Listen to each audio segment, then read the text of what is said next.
So, dear and respected friends, welcome to SOHSS Chakra Dialogue. We are going to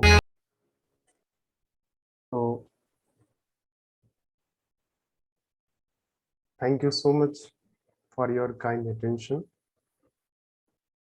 Namaste, all of you. I request respected participants kindly mute themselves so that we can avoid disruptions. I, Randhir Gautam, on behalf of the School of Humanities and Social Sciences of Raffles University, I welcome you. I also welcome you on behalf of SOHSS Chakra family, Bisphenium Center for Asian Blossoming.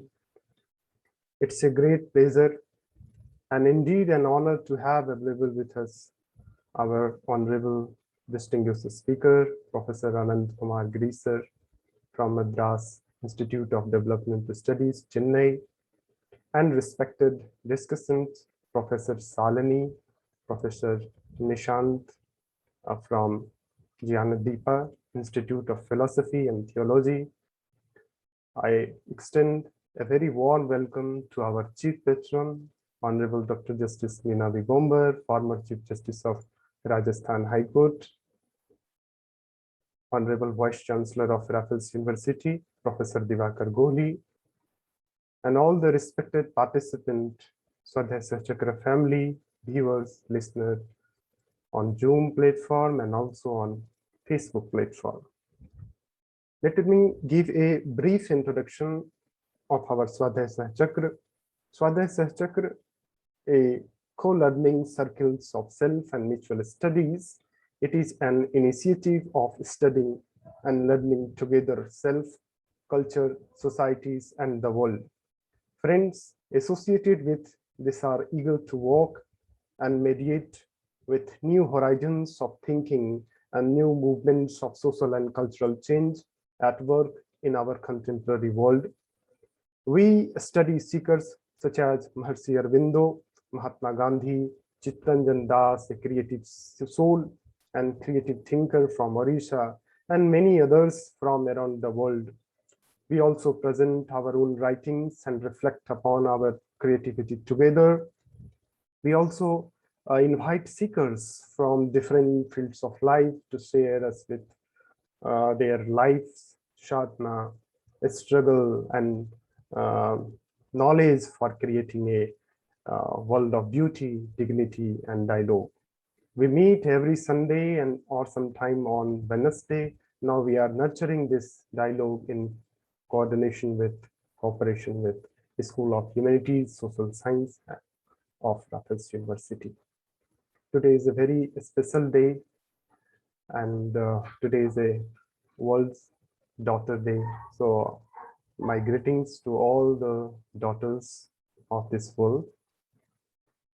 Agenda of today's webinar is to promote a conversation about public theology with reference to Hindu and Christian faith, understanding history, understanding philosophy of Christian and Hindu relation. Thomas Christmas believed that the Apostle Thomas came to India in 52 AD, and that he left 7 congregations to carry on the mission of bringing the gospel to India.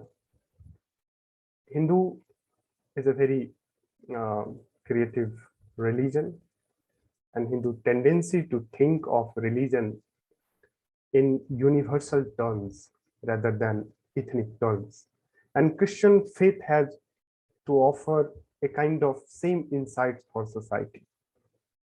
Vidyajyoti once said, the religion of Christ is one of the most dynamic factors in the world. It always bursts its boundaries, however strong and rigid those boundaries may be. It refuses to be confined to any race, any religion, any caste. It seeks to embrace all. And when we understand Christian missionary beyond the immediate context of colonialism, We can see religious ideas are not biased. Many universities and institutions have a kind of significant contribution in making of a society based on the idea of harmony and progress.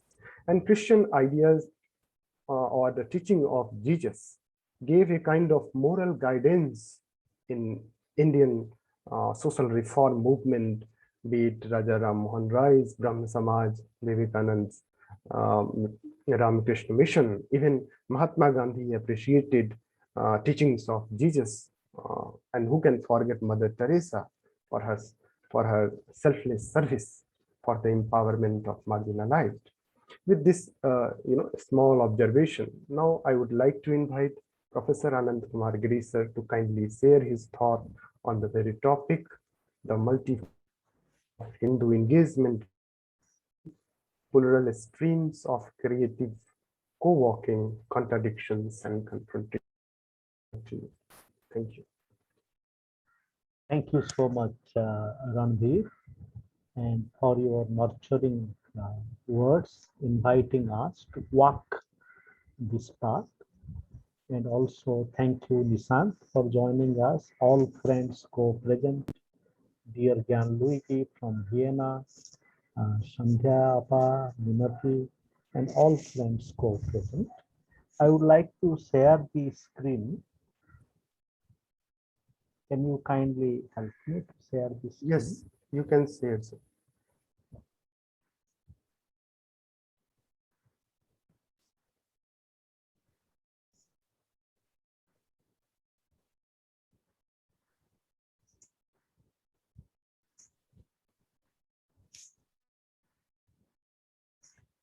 So dear friends, so we offer ourselves to this journey of experiencing and thinking about the multiverse of Hindu engagement with Christianity and Christian engagement with Hinduism, which involves plural streams of creative and sometimes critical co-working, contradictions, as well as confrontations.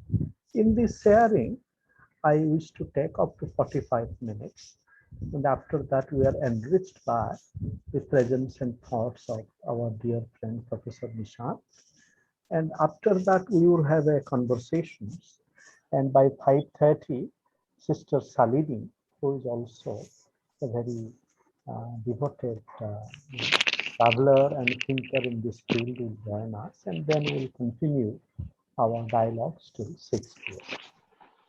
So as we enter this thought, this space, I wish to begin with a few paragraphs of thought, beginning with this from Gandhi. To be a good Hindu also meant that I would be a good Christian. There was no need for me to join your crowd to be a believer in the beauty of the teaching of Jesus or try to follow his example. The next one is from a very deep theologian called Rana, who said, the Christian of the future will be a mystic or else no Christian at all. To understand this whole mystical and the historical, it is a continued invitation and challenge with humanity. Human beings are located in socio-historical circumstances. At the same time, they are not bound by it. The mystical dimensions helps us to realize our freedom from the immediate socio-historical binding, but not neglecting it. To understand this, Sebastian Pienaar, again a very deep border crossing thinker who has nurtured an ashram called Samikya Center for Indian Spirituality. Interestingly, it is located in Kaledi, which is the birthplace of Shankara, Adi Shankara. I have visited this center a number of times, and this beautiful Samikya Center by the river, and Sebastian Pienaar, in his book, We Are Co-Pilgrims, he writes the following. The Upanishads open to the Christian world the farther horizons of something of the mystery of the divine. If one's mind is open to the mystical quest of the Upanishads, one cannot be fixated on the particular form of God's revelation, nor can one be dogmatic about the concrete formulations in theology. In this unending spiritual pursuit, the Christian theologian meets the Hindu Vedantian. The interpretation of the spiritual dynamics of the New Testament is defined by the mystical insights of the Upanishads. The anthropocentric worldview of Christianity is balanced by the cosmic worldview of the Upanishadic sages. The emphasis on rituals is harmonized with the pursuit of contemplation.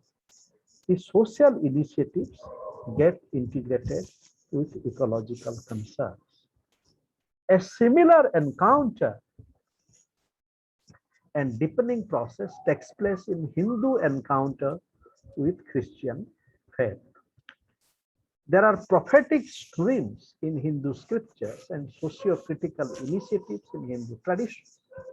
But under the weight of Brahmin domination and caste structure, these have not been sufficiently articulated in the process of social transformation.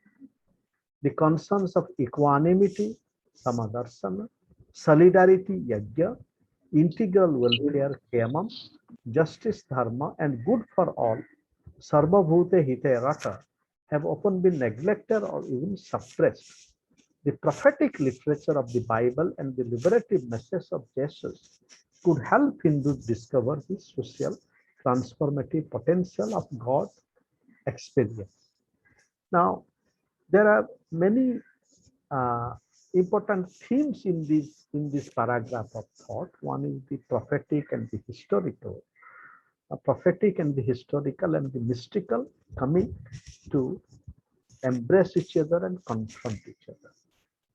And we see this last line, as Randhir was saying, that how this whole prophetic message of liberation has really challenged, people, thinkers from the Hindu space, whether it is Sri Ramakrishna Paramahansa, Swami Vivekananda Gandhi, to confront the challenge of social inequality, social indignity, and transparency. But when Sebastian Pinadas writes that the Christian theologian meets the Hindu Vedantin, that's a very interesting way, because the Hindu-Christian dialogue is not confined only to the Christian theology and the Hindu Vedanta. Later on, I would explore that when we come to Dalit theology, for example.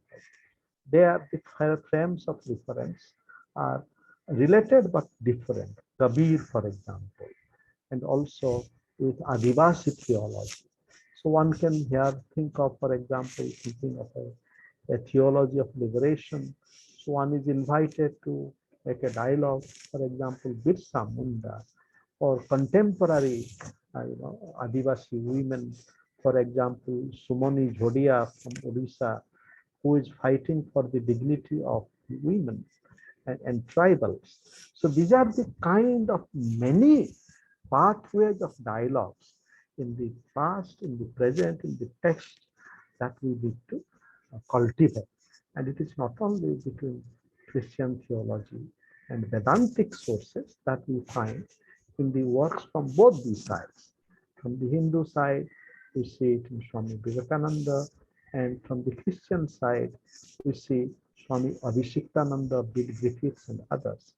So they have mainly conducted this dialogue along the path of Christian theology and spirituality and Vedanta.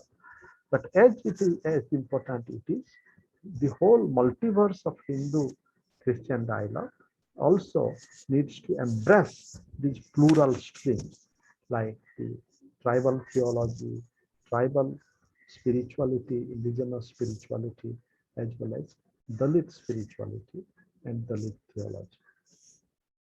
Moving on.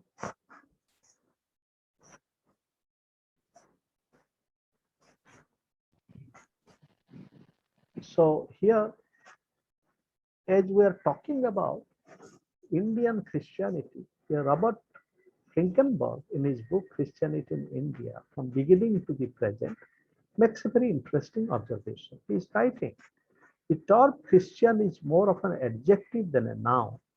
The term is a property of something else, a concept that implies diminishment, which is indicative of positional subordination.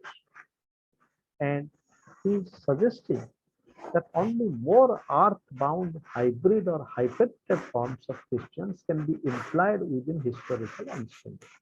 Such Christians were and are pinned to the earth by their local culture and languages, and most of all by their birth, caste, or caste. And we later on we will see that the pervasive challenge of caste, for example, in Christianity, both in Hindu-Christian dialogue, in Hinduism as well as Christianity, and therefore this multiverse of engagement must include the challenges of reality of caste domination and the challenge to overcome transformation. As we begin, I also wish to join this journey with a poem which goes like this. O cross, our mother, your four sides, the crucified middle, are not only a square of torture, suffering, and cruelty. You are a circle of compassion, of one and many, nature divine and man, of meeting and evolution. O cross, you are a field. In your field, we learn our limitations and possibilities. In your love, hands of compassion gives us strength, trust, and hope. We embrace you. Our pain and suffering become circles of awakening.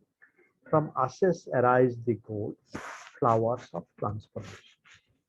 In a way, this may be humbly said as one humble aspect of Hindu-Christian co-spiritual journey. That's how we realize cross also as a field of compassion, as well as it is also a field of pain and suffering. And that suggests possibilities of dialogues. Later on, I'll present that how many thinkers, including Dr. Radhakrishnan, S. Radhakrishnan, he has looked at the whole significance of suffering and how that suffering itself is sacrifice of ego, but that in that act of sacrifice of ego, we also feel the grace of the divine. As with that sacrifice, we also prepare ourselves to embody compassion with other people. So with this, we come to the theme that how Hinduism and Christianity have been in interaction for a long time. According to some, Jesus and his spiritual journey, which later took an institutional form in Christianity, was deeply influenced by devotional streams in Vaishnavism and spiritual quest in Buddhism, prevalent in India and Asia.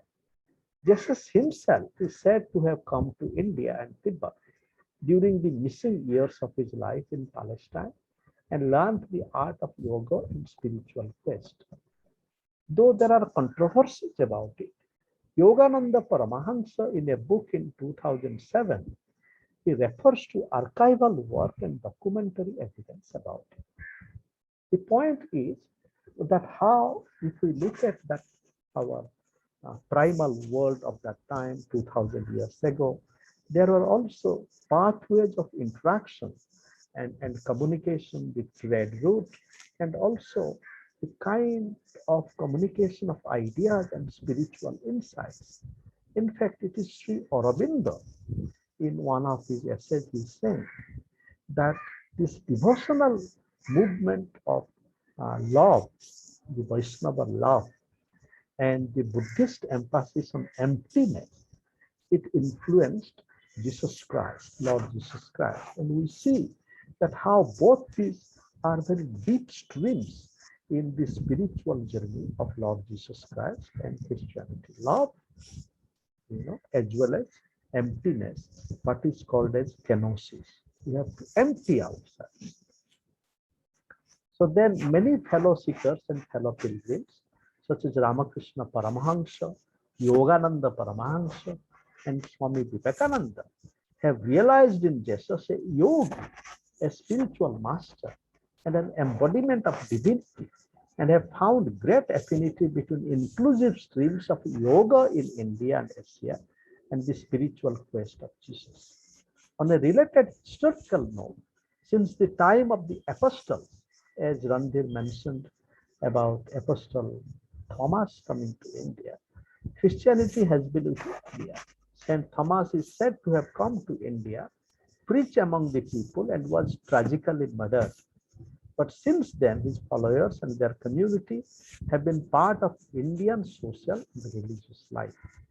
Then with the Portuguese colonial conquest of Goa, it opened up new limits and possibilities of evangelism, colonialism, and cross-cultural denigration, confrontation, and mutual challenge. Then we come to this theme of complex histories of co-working from the Hindu source. Now, with the Portuguese colonial conquest of Goa, Western Christianity got a new lease of life in India. Robert de Nobili came to India after this as part of Jesuit missionary activities. He accepted indigenous mode of dressing and behaved as a Hindu sannyasi.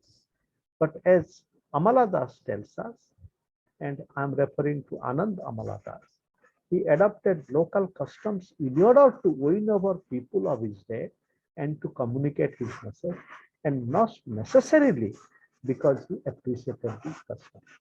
And let's from interpreters say that Robert de Nobili, his mode of adopting local dress was also mainly of the high caste people, because the early missionaries, they mainly responded to the needs of the high caste people. Therefore, then when we come to the modern period, we see the deep significance of encounter with Christianity in the reforms of Hinduism and formation of challenging streams such as the Brahma Samaj. But even before this, encounter with Christianity had influenced bhakti movements in India and varieties of critical spirituality which had challenged caste and feudal domination. I think this is a very important point, because when we look at bhakti movement, we usually look at bhakti movement and the Sufi, that interaction. But according to Gail Ombet, and we pay our respect to her departed soul, she left her body just a few weeks ago. While it may appear unrealistic to argue that Kabir Sai was actually Isa, Jesus, and make him into a kind of crypto-Christian, it remains quite possible that among the later poets using the name Kabir, one was indeed influenced by Christian ideas. After the 16th century, specifically after 1545, when Jesuits began to spread through North and South India, a wide compact of ideas can be seen. In Maharashtra, a Krishna Purana was reported as composed in 1626 as one of the earliest Konkani Marathi writings written by Father Thomas Stephen, an English Jesuit. Then in that, we come to Rammohn Roy, the great nurturer of modern India. Rammohn Roy, considered by many as the father of modern Bengal Indian Renaissance, was influenced by the ethical precepts of Jesus. As Roma Rolla writes, Roy extracted from Christianity its ethical system, but rejected the divinity of Christ, just as rejected the Hindu incarnation. He was influenced by Islam, its lacks of idolatry and monotheism. In fact, his first book was on Islam, entitled Tufahat ul Muhaddithin, a present to the believers in one God, a treatise in Persian with a preface in Arabic language. Roy's encounter with Christianity made him realize the ethical significance of religion, and with this he wanted to fight against cruel practices in Hinduism, such as sati. His interpretation of Christianity was challenged by the evangelical and doctrinal Christians of the time, such as Marsman, who insisted on the significance of baptism and dogma. But in this insistence, Christianity lost a chance to creatively engage itself with the ethical and wider challenges of society beyond doctrinal assertion and dogma. Unfortunately, the situation is not much different now, even after more than 200 years. And here we can also bring Professor Felix Wilfred's thoughts about this. Professor Felix Wilfred, who is a very important thinker in this field, whose work I'll discuss a little later. He commenting on this, he is also writing that Ramon Roy's ethical precept of the Jesus was a bold attempt, but the missionaries of this time, they were very much confined to the issues of dogma and so forth. But if they had appreciated that ethical precept of Jesus is a way of linking to Indian society, it would have helped Christianity to interact much more closely with Indian concerns. And the same challenge continues, because only when we identify with the ethical and the social challenges, for example, in the present day time, whether it is caste domination, gender violence, violence against nature, violence against women, for example. Now, all these socially ethical issues, now Hindus and Muslims as Christians, we all have to come together. And it is not only on the question of belief. And that whole question of belief also, let me add, that the limits of belief also has been acknowledged in Christian theology. I remember here the work of Johannes B. Metz, who is a critical theologian. When I visited Germany first in 1990, I visited University of Munster to be able to meet with Professor Metz. Professor Metz was a very creative critical theologian. He was a friend of Professor Jürgen Habermas, and he also writes in one of his essays that I read almost 35 years ago. He writes the problem of ecumenicism in Christianity, that is, the possibilities of people from all Christian paths and sects coming together, can be done only on the practical plane. That practical plane of amelioration of suffering that we as human beings are engaged in. It cannot be only a doctrinaire quest. That means unity cannot be achieved, coming together is not facilitated by just emphasizing on unity of belief. So it is ecumenicism is a practical quest. And that practical quest, whole practical theology and what Swami Vivekananda calls practical Vedanta, similarly what I later on present as practical mysticism. From the Christian side also, when I was doing my work on a Christian socio-religious movement called Habitat for Humanity, which builds houses for low-income families, there the whole emphasis on, as the title of one of the books of the founder, Millard Fuller, is the theology of the hammer. So when we are going to the field to build houses, so we have a hammer in our hand. And now please apply your imagination to look at my pen as a hammer. And the whole thing is that what do?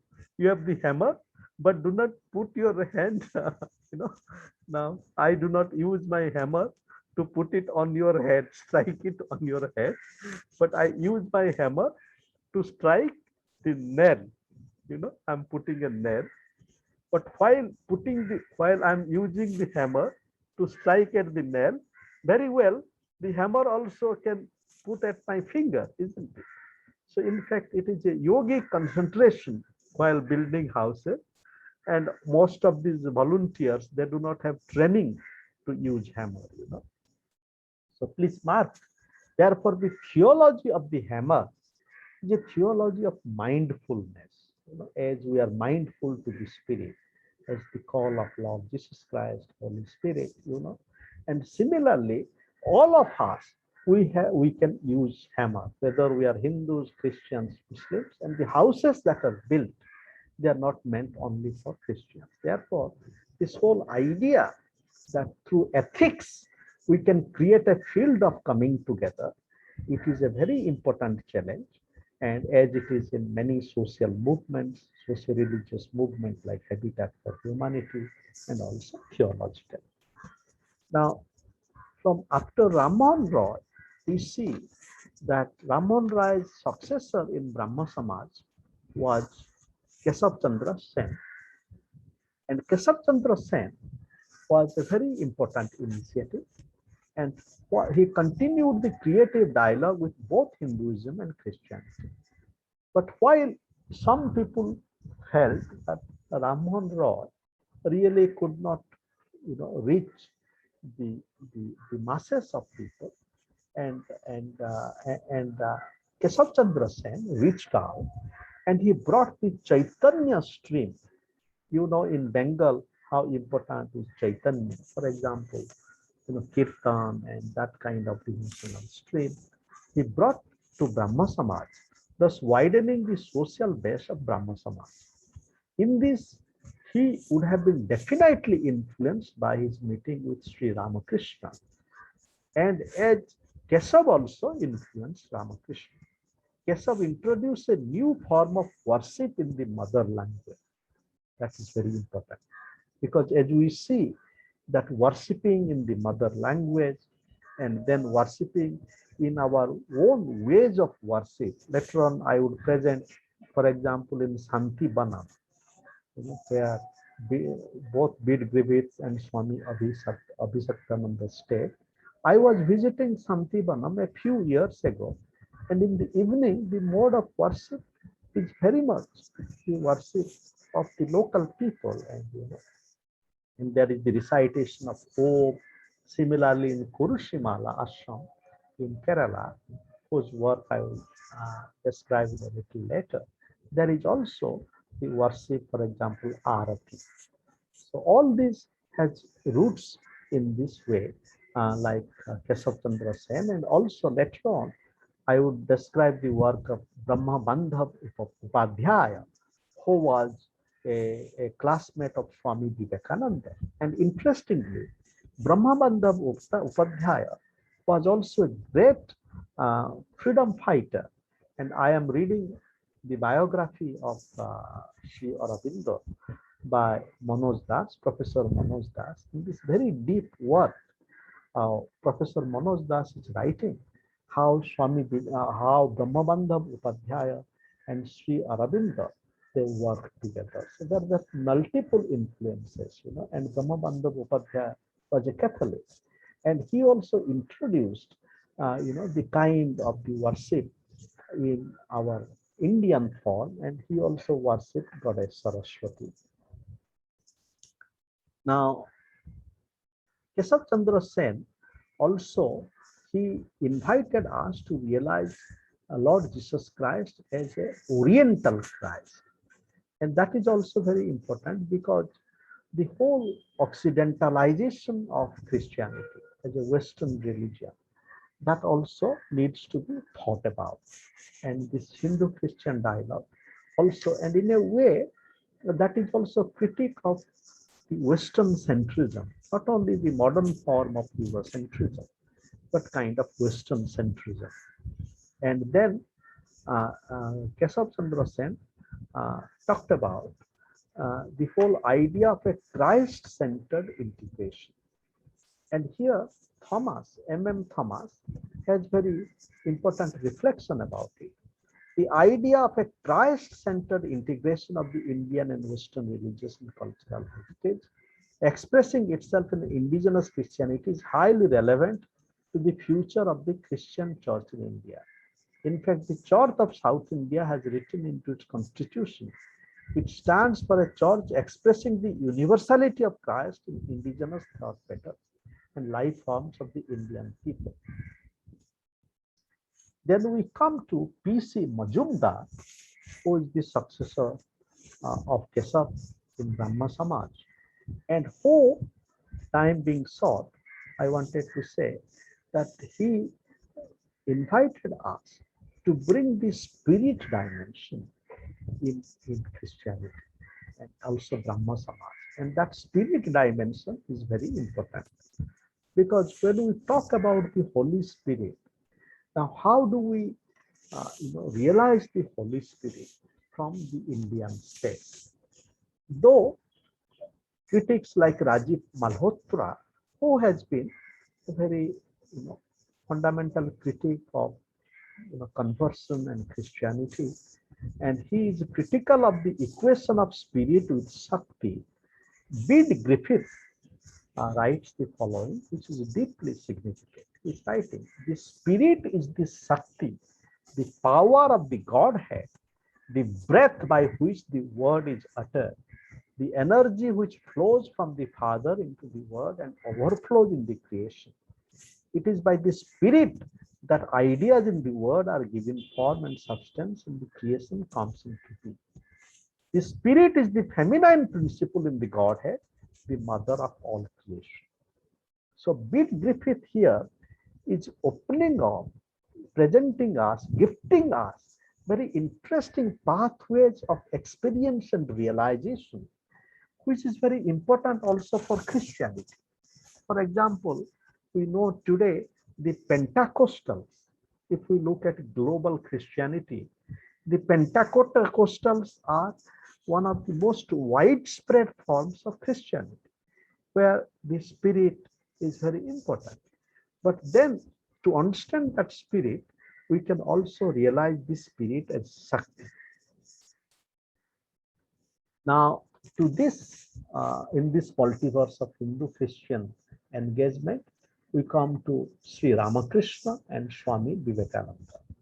And we know Sri Ramakrishna, so he once saw a picture of Madonna in one of his disciples, Jadu Malik's house. And he was immediately moved by it. After this, he also realized the presence of Jesus. He had a vision of Jesus. Ramakrishna was also deeply moved by the biblical story of Peter walking on water. A picture of the scene was later hung on the wall of his quarters in the temple. It was the only image that was borrowed from the Christian tradition. Ramakrishna's biographer, Romarola, writes about it. And time being short, I'm not going to it. But then Swami Vivekananda, following not only footsteps of Ramakrishna, because Vivekananda is such a loving, innovatable spirit that we can realize him only as a co-worker. And Swami Vivekananda was formed by the mystical experience of his teacher. For him, the best commentary on the life of Jesus is his own life. The foxes have holes, the birds of the air have nests, but the Son of Man has nowhere to lay his head. This is what Christ says as the only way to salvation. He lays down no other way. He writes about Jesus. He had no other occupation in life, no other thought except that one, that he was spirit. And another aspect of Swami Vivekananda is that, that how when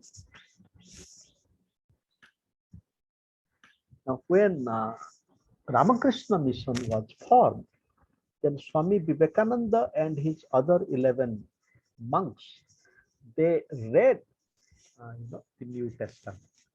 And then the book, The Imitation of Christ, was by the bedsides of these monks, including Swami Vivekananda. And from the very beginning, Ramakrishna mission has been, celebrating Christmas, and many monks in the Ramakrishna mission tradition. For example, Swami Ranganathananda. So they have Swami Ranganathananda. They have contributed deeply to it. For example, Swami Ranganathananda writes in the Christ that we adore that Swami Ranganathananda's Christ we adore calls for our own co-working realization of Jesus. Like Swami Vivekananda, for Swami Ranganathananda, The kingdom of God is within you has extraordinary significance for Hindus. As a thinker in this field writing tells us, Ranganathananda also interprets within you as in your inner self. The kingdom of God can be experienced in the inner life. Pureness in heart is a precondition for sharing in this kingdom. Then we come to Yogananda Paramahansa, that how he also realizes Jesus as a yogi, philosopher. Radha Krishnan realizes Jesus in terms of sacrifice of yoga. This also finds a resonance in the Christian theological interpretation of Christ and Trinity, which also realizes the significance of sacrifice. For instance, drawing inspiration from Vedic notion of Purusha as Yajna, Subhas Anand, or taught also in Jnanadeepa, the very creative center where Professor Nishant is teaching. He, Anand, develops a notion of Trinity and God as self-giving. The theme of sacrifice brings us to Gandhi's realization of Jesus. And Gandhi realizes Jesus as a satyagrahi. Similarly, S.K. George was one such Christian who was inspired by Gandhi's non-cooperation movement of 1919-21 and took part in it, which made real to his youthful mind the idealism and passion of Jesus of Nazareth. And in the civil disobedience movement, he felt his Christian duty to appeal to all Christians to join in the act as custodians of non-violence. But because S.K. George took part in this, so he was ousted from his college that he was teaching. And then in his book, Gandhi Challenge to Christianity, George tells us about Gandhi as a spiritual fact, having demonstrated how Sermon on the Mount can be practical politics.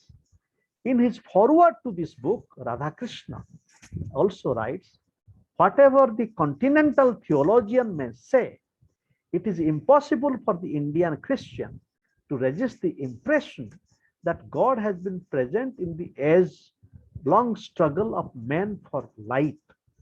The fact of Gandhi is a challenge to the exclusive claims of Christianity.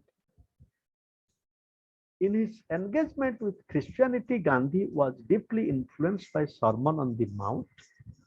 And interestingly, another thing here to note, that in his foreword to this book, Radhakrishnan says that if early Christianity, it got a new sense of challenge and inspiration by dialogue with Greek philosophy. And therefore, and that Greek philosophical frame. But now Christianity needs to be nurtured by streams like Vedanta and the Upanishad. And that is the need of the time. And as Karl Randhir says, that the whole mystical challenge of Christianity. So Radhakrishnan wrote about it way back in 1939. So then we come to thinkers like Deepak Chopra, who talks about a third Jesus, who taught his followers how to reach the God consciousness. For Chopra, the first Jesus was a rabbi who wandered the shores of northern Galilee many centuries ago. The second Jesus is a product of theological construction, what Rajiv Malhotra calls the Nicene Creed. But the third Jesus is the Jesus of consciousness. To this multiverse of Hindu engagement with Christianity, we can invite realization of Chittaranjan Das, a creative thinker from Odisha. In his Jesus Christ, white, black, or yellow, Das tells us, whatever might be said about Jesus in history, Jesus has come to be one of the very important inspiration in mankind's history and continues to be that inspiration even today. Das here urges us to, for example, build on Meister Eckhart. When Meister Eckhart said that Jesus was not born only one time in history. He is being born and reborn with each one of us. Therefore, each one of us, we can become, take part in giving birth to Jesus. So while this is the story from the Hindu side, now let us come to the Christian side. And now from Hindu-Christian engagement for the soul of Christian journey. And here we can look at some of the people and movements, and as exemplary, as one thinker, Victoria Harrison, said, that we here nurture exemplary reasoning.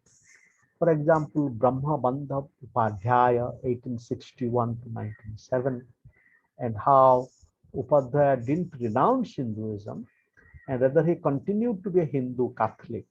Upadhyaya was the first to use the name Sachidananda. And then we come to Pandita Ramabai, 1858 to 19. There are some colors in the PPT. I hope nobody is trying to disturb us. So now Pandita Ramabai is an exemplary seeker, and her story is very inspiring, as you know, or you might know, that she was born to wandering Brahmin father and mother, and she embraced Christianity. But then while embracing Christianity, she didn't want to submit to the Anglican domination. And she also fought for the emancipation of women. Swami Vivekananda was traveling in USA, and Pandita Ramabai was also traveling at the same time. And she brought the question of gender justice. Pandita Ramabai also translated Bible from the original Hebrew to Marathi. And according to Chittavai, Professor Chittaranjan Das, who has written about Jews in Israel from India in that essay, he says that how Ramabai's translation of the Bible from the original Hebrew was a marvelous creation of art. It was very, very deeply, creative work. Now, with Pandita Ramabai, also we come to figures like Sadhu Sundar Singh, who was from Punjab, was a convert to Christianity from the Sikh path. And his work, he also traveled to Tibet and others. He was a great traveler like Ramabai. And we come to C.F. Andrews, who was from an Anglican priest from England, and he came to India. He worked with both Rabindranath Tagore and Mahatma Gandhi. And when Gandhi was asked that what would be a model of a Christianity in India, and the story goes, he said 3 words: Guppy, Charlie, Andrews. And then we come to Bede Griffiths and Swami Abhisiktananda, who I have referred to very briefly earlier. Abhisiktananda, a Benedictine priest from France, came to India in 1949. In 1950, together with Father Mochanin, who had come a decade earlier, he founded the ashram near Trichy named Santivanam. He was deeply influenced by Ramana Maharshi. And then we come to Bede Griffith, who was known as Swami Dayananda. And Bede Griffith's dialogue, for example, between Sankara and Aquinas, Bede Griffiths finds yoga a spiritual way for Christians as well, finding similarity between the integral yoga of Sri Aurobindo and Christian yoga. And then we come to this whole ashram. There is a long tradition of ashram movement. For example, Krishna Prema Seva Ashram in Shivajinagar, Maharashtra, founded in 1927 by Anglican John Jack Winslow. And then we have Santivanam, Kurusimala Ashram in Kerala. which was started by Francis Acharya, and Bid Griffith joined there. It is still a very vibrant movement. The Samikha Center for Indian Spirituality, based in Kaladi, is another which works with interreligious dialogue. Then we come to some practitioners from the Christian path, like Michael Amaladas, who is based in Chennai, and he's writing. We can think of another standpoint for within. For me, an Indian Christian, Hinduism is not an other religion, as it is a foreign missionary. It is the religion of my ancestors. God has spoken to my ancestors through it. I will then be not only an Indian Christian, but a Hindu Christian, my main identity being Christian. Similarly, Subhas Anand embodies inspiring openness in his participation with some of the rivers of Hinduism.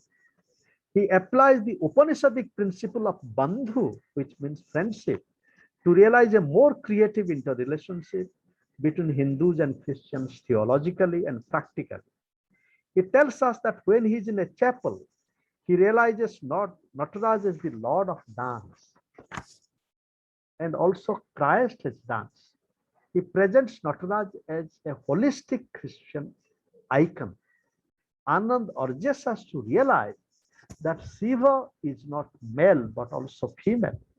Shiva is a womb, which can also challenge us to realize Jesus as a mother, as a womb. Because he reads Shiva Purana, where there are more description of Shiva as a womb rather than linga. These are very deep reflections. And I wonder how many Shaivite theologians have pointed on that. Therefore, the beauty of border crossing dialogue is that somebody who is not immediately from our tradition can help us to see possibilities in our tradition. Similarly, Francis Clooney has explored some of the similarities between feminine spirituality in Hinduism and Christianity. Felix Wilfred also has been doing this border crossing journey. In his book, Margin Sight of Asian Theology, he invites us to read the New Testament with the experience of Krishna. He writes, reading the New Testament will reveal how it has all the things necessary for salvation. But I have been struck by the lack of one thing in New Testament, the humor. Though the Gospels are meant to convey joy and peace, yet humor does not seem to have a due place. A reading of the divine interpretation in human history as through the avatar of Sri Krishna would bring in the element of play, both in God and also in human life. This play in reality is not an expression of any frivolity. Through the play, Lila of Krishna is expressed the unbound freedom of God and God's creation. In fact, creation is viewed as the play of God. With this, we come to other tropes interrogating available tropes of Hindu-Christian engagement, Dalits and Adivasis, for example. That how Dalit experience, that it needs other related modes of conversations, not only with Kabir, but also with Dr. Ambedkar. I think many of the Dalit theologians are making engagement with Ambedkar. Dalit Christians assert their own theology. According to Prasanna Kumari, Luther's theology of cross is most suited to Dalit condition with their suffering. A. Arul Maria Raj, a respected friend of ours here in Chennai, talks about subversive Dalit theology and spirituality.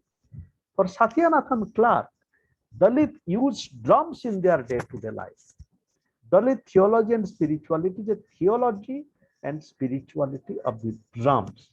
Along with this, many thinkers also challenge us to build on centuries of nirguna and critical spirituality cultivated by seekers and challengers such as Ravidas and Kabir. So Dalit theologians, they would like to trace the sources of critical inspiration to Raidas and Kabir.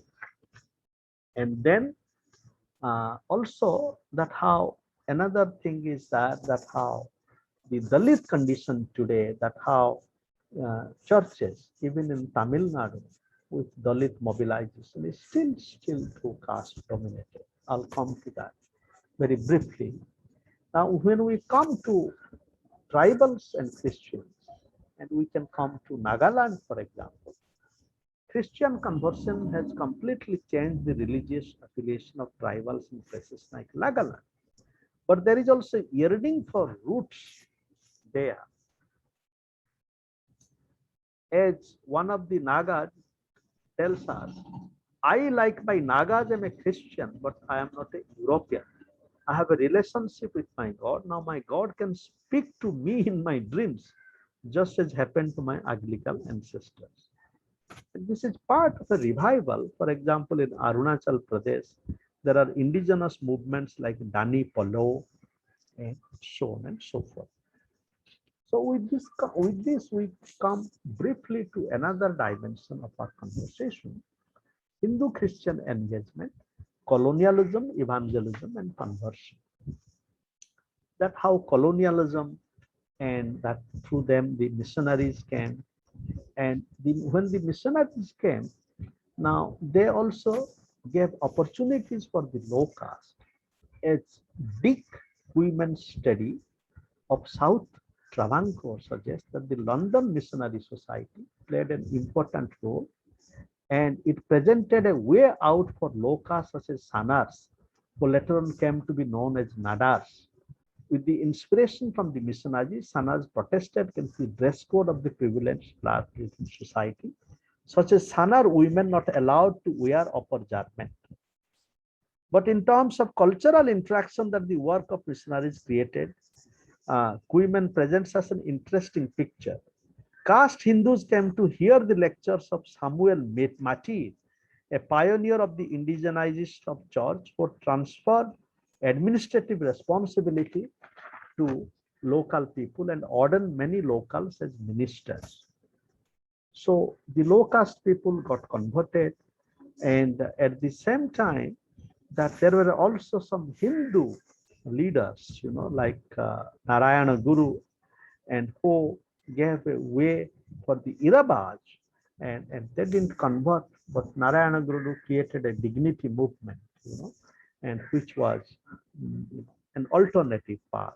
Similarly, there were others in South Travancore, for example, emerged a religious reformer named Mutukuti, who presented himself as an incarnation of Vishnu and offered to the untouchable caste alternative pathways of recognition and dignity, about which my respected friend Professor Patrick from University of Madras has written a book in 2003. So with this, we come to Hindu-Christian engagement, continued and contemporary challenges. Colonialism, evangelism, and conversion are critical questions which are not just confined to the past. For a long time, Hindus have been uneasy with forces of conversion. Critics of forceful and fraudulent conversions include Gandhi, as well as forces of Hindu extremist organizations such as Rashtriya Swayamsevak Sangh and Bajrang Dal. But for this, it is not correct to group all these critics together.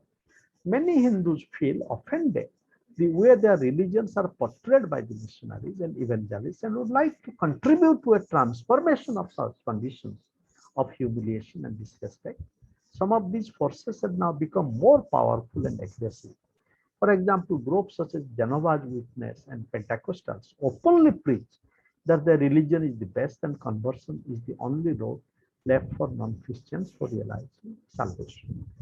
Very briefly also, let us not forget that during the colonial time, when there was conversion, there was a word applied that those low caste people who are converting, they are called rice Christians because they are converting for the sake of having a bowl of rice. Felix Wilfred has written about it, and he's saying that the whole critique of the rice Christian, it offers a dichotomous anthropology, as if the spiritual, the spirit and the stomach, they are not related. Now, why is that? that for realization, if I'm converted, it is true conversion. And if for the sake of a bowl of rice I am converted, it is not true. So Professor Wilfred is again presenting a very important challenge here, that whether it is for material benefit as a way of taking us away from our material poverty. So material poverty and spiritual poverty, we would have to think it together. At the same time, as we do that, we would also have to attend to issues of respect, dignity, dialogue, and transformations. So in this journey, we have touched several aspects and dimensions of Hindu-Christian relations. Historical, sociological, theological, spiritual, and ontological. Hindus and Christians have interacted with each other in complex fields of power, belief, as well as quest for truth and self-realization and co-realization. In this complex field, participants have interacted with each other not only as Hindus and Christians, but have sought to realize themselves as seeking self. In this seeking, we find an ontological dimension of Hindu-Christian engagement, which is not confined to ontology as essence or group identity, but embodies a seeking self in quest for unbounded realization. This is a weak and practical ontology of vulnerability, love, and labor. We find glimpses of this quest in Jesus himself, as well as in Sri Ramakrishna, Vivekananda, Deepak Chopra, Chittaranjan Das, Bede Griffiths, Swami Abhishektananda, Felix Wilfred, Subhas Anand, Michael Amaladas, and Sebastian Tainarad. These selves have also created ripples in group relations, and the future of Hindu-Christian engagement depends upon further creative quest at the level of self and society.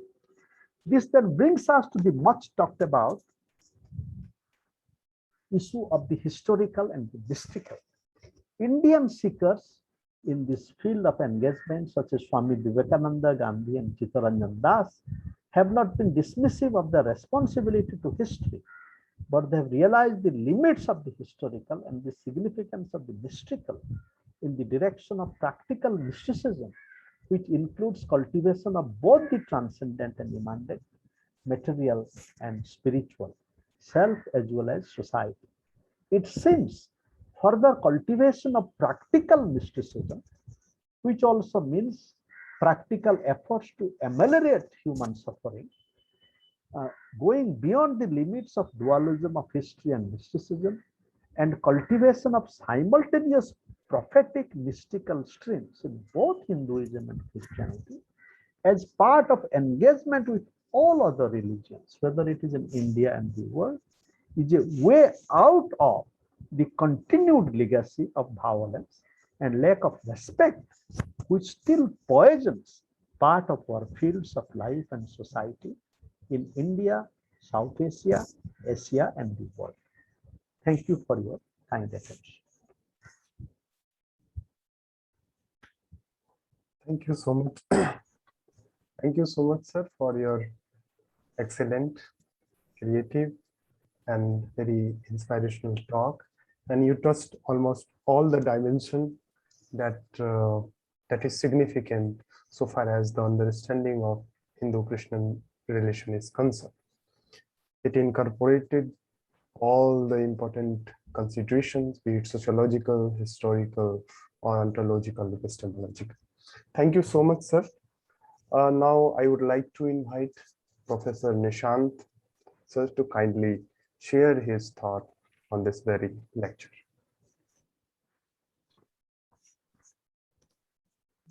Thank you. Thank you, Professor Randhir Kumar. I would like to thank my long-time friend Ananta Kumar Giri for giving me this opportunity.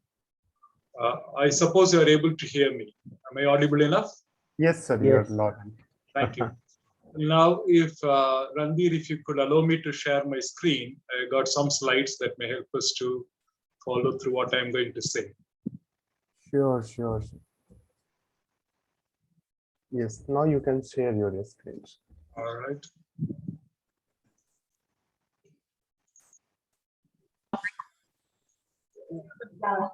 I hope you are able to see my screen now. What is Yes, there? sir. Yes. First of all, I would like to also appreciate and congratulate Ananta Kumar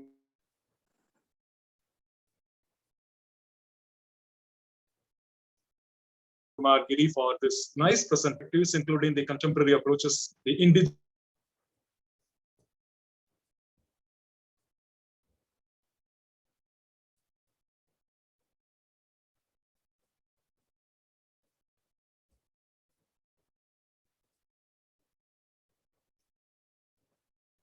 Randhir, I can hear Professor Nishant. Can you hear? No, sir. No, sir. I can't hear. I think maybe network issue.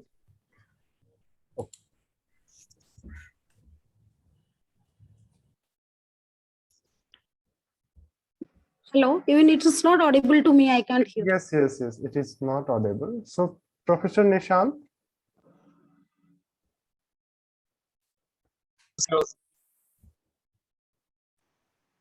Okay. Yes, I mean, please. okay, I'm sorry. Yeah, okay, all right.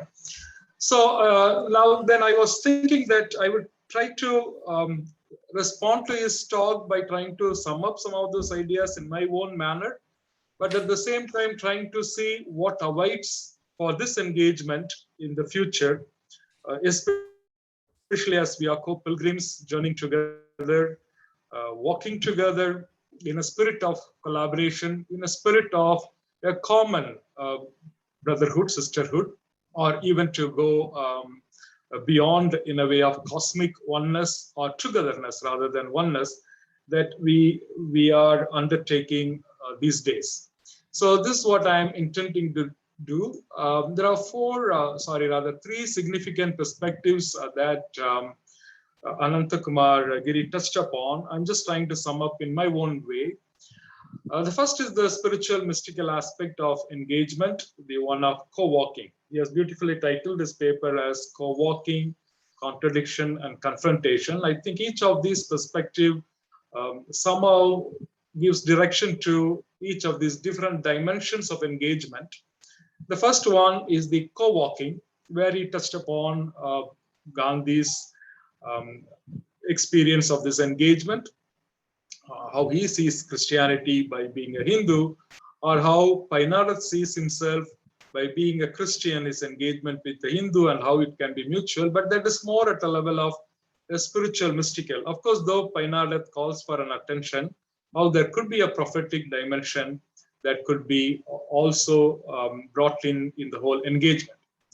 In the beginning, Ananta also referred to Malhotra. Of course, he didn't develop this idea of the contradiction that is involved in making Christianity, on the one hand, universal, but at the same time, it is lost in its history-centered belief because of a historical figure, which is very different from many of the traditions which we today call the Hindu traditions.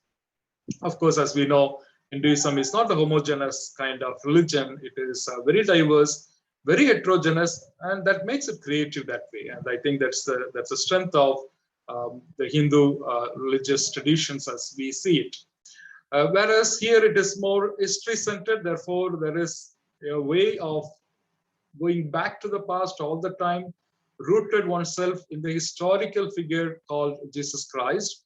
And insofar as it is very history-centered, and therefore it calls for a particular way of return to the past, and therefore making it universal seems a contradiction. I think that's the point that Malhotra raised.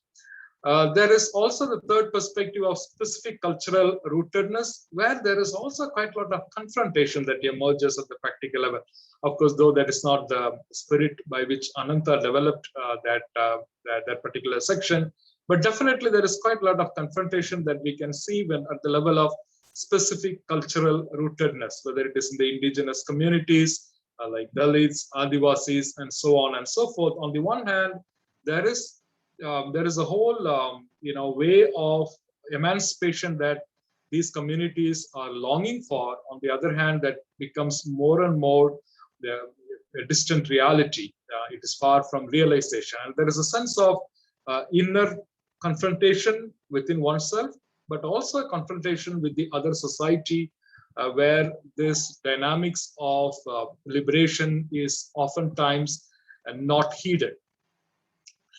There is this whole spiritual mystical has a lot of positive outcome, as we know in the past, especially in the 70s and 80s. We know there are quite a lot of examples. Of course, Ananta has narrated this even taking beyond or before 70s and 80s.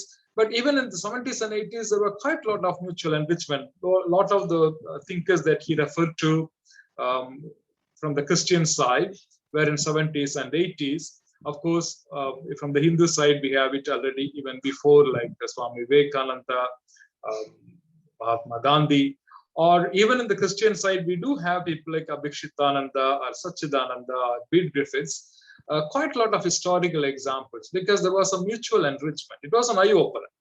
People thought these are two incompatible worlds, but then the more and more they engaged in a process of dialogue, they discovered there is more common than what we could think of. But sadly, that remained only at the level of the scholarly world. It really was confined to the academia. Very little impact it had on a transformative praxis. Perhaps they would have loved it to have that way, to lead to that way. It didn't reach the common folk. It remained at a very highly intellectual level, and at that level it did produce a lot of results. It was wonderful, but it didn't go beyond that. When it comes to the history-centered Christianity, the issues of embodied existence acquired a significant religious value. This is especially significant in tremendous influence, where in the West we have this whole Platonic worldview that ruled for a long time, which also had influenced Christianity in the medieval times, of somehow thinking that spiritual is totally or diametrically opposed to the material, the soul as opposed to the body. And there is one kind of Christian trend that seemed to have moved in that direction. But thanks to this history-centered approach, somehow this dichotomy of this body-soul approach, which was nurtured very much because of Platonic influence in the West. At the same time, in the Indian subcontinent, such thinking was also tremendously there. That explained why a body is not important. Practically in almost all the traditions in India, which we call Hindu traditions, your birth is supposed to be considered as being caught into the samsara. Therefore, your birth is not something to be rejoiced. So your bodily existence is something to be despised of in some way. I'm just trying to make a brief way of summing it up. It may not be exactly that way. There may be nuances involved in that. But for generally, that is the whole idea in that. So less of the material aspect of life got a significant religious value. It is all the focus on the soul, the other world. This is it's a vale of tears. This is something that we are condemned to live through. And this kind of view that existed in the West, but also in India. Now, this history center therefore called for a certain creative appropriation of the historical past, not to bury ourselves in the past, because without having a sense of history, I don't think we will be able to really care for the embodied existence. Now, the embodied existence would imply the sense of religiosity is not only to meet the needs of the so-called soul, but the whole of the person, the overall well-being of the person, the human person, or the whole of cosmic well-being. It has to be seen as in its wholeness, not just in compartmentalized manner. Modern day, the deconstructionists try to, bring our attention to this aspect. For example, we have Jacques Derrida. He would point to this fact, how much of this dichotomy has led to a lopsided way of thinking, a lopsided way of philosophizing. And therefore, we need to set it right. I think that sense history is helpful, of course, but we should not be getting buried in the past. That's again problematic. In India, we have very interesting way of looking at history. I have got some interesting experience. Ananta was talking about Khaladi, you see. where Painadath has this interreligious dialogue. But that's not far from where the Shankaracharya's stupa is there. One of the centers of Adi Shankara. So I have been there a couple of times, and we used to climb that stupa, and then there is this history of so-called history of Shankara is depicted there in paintings. And obviously, as you climb there, you realize the history goes back to 1st century. Then I had a discussion with the Pandit there. So I asked him, say from history we know Adi Shankara existed around 6th century of our era, and your painting depicts him going back to 1st century. Then his reply was very simple. You can take this way or you can take that way. You see, our sense of history is very flexible. In a certain sense, that is good. We don't get prisoners of the past.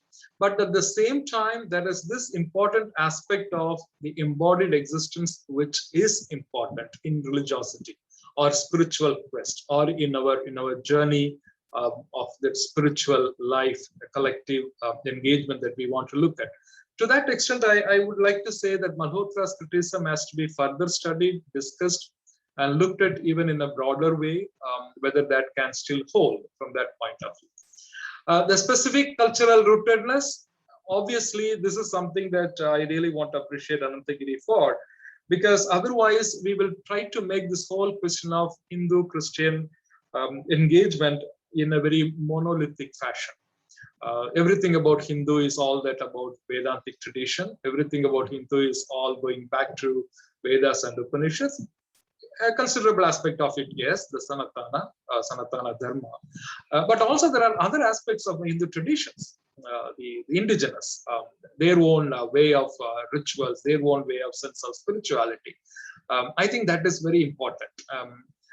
That is again very, very beautifully underlined. And here, of course, as I told you, there is also an intra and inter-confrontation on the issues that challenge human dignity.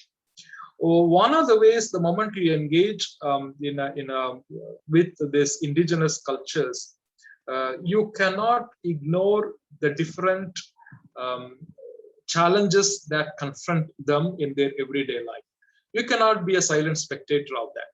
You cannot again think that this is nothing to do with spirituality, this is only a material life, and therefore that needs to be ignored.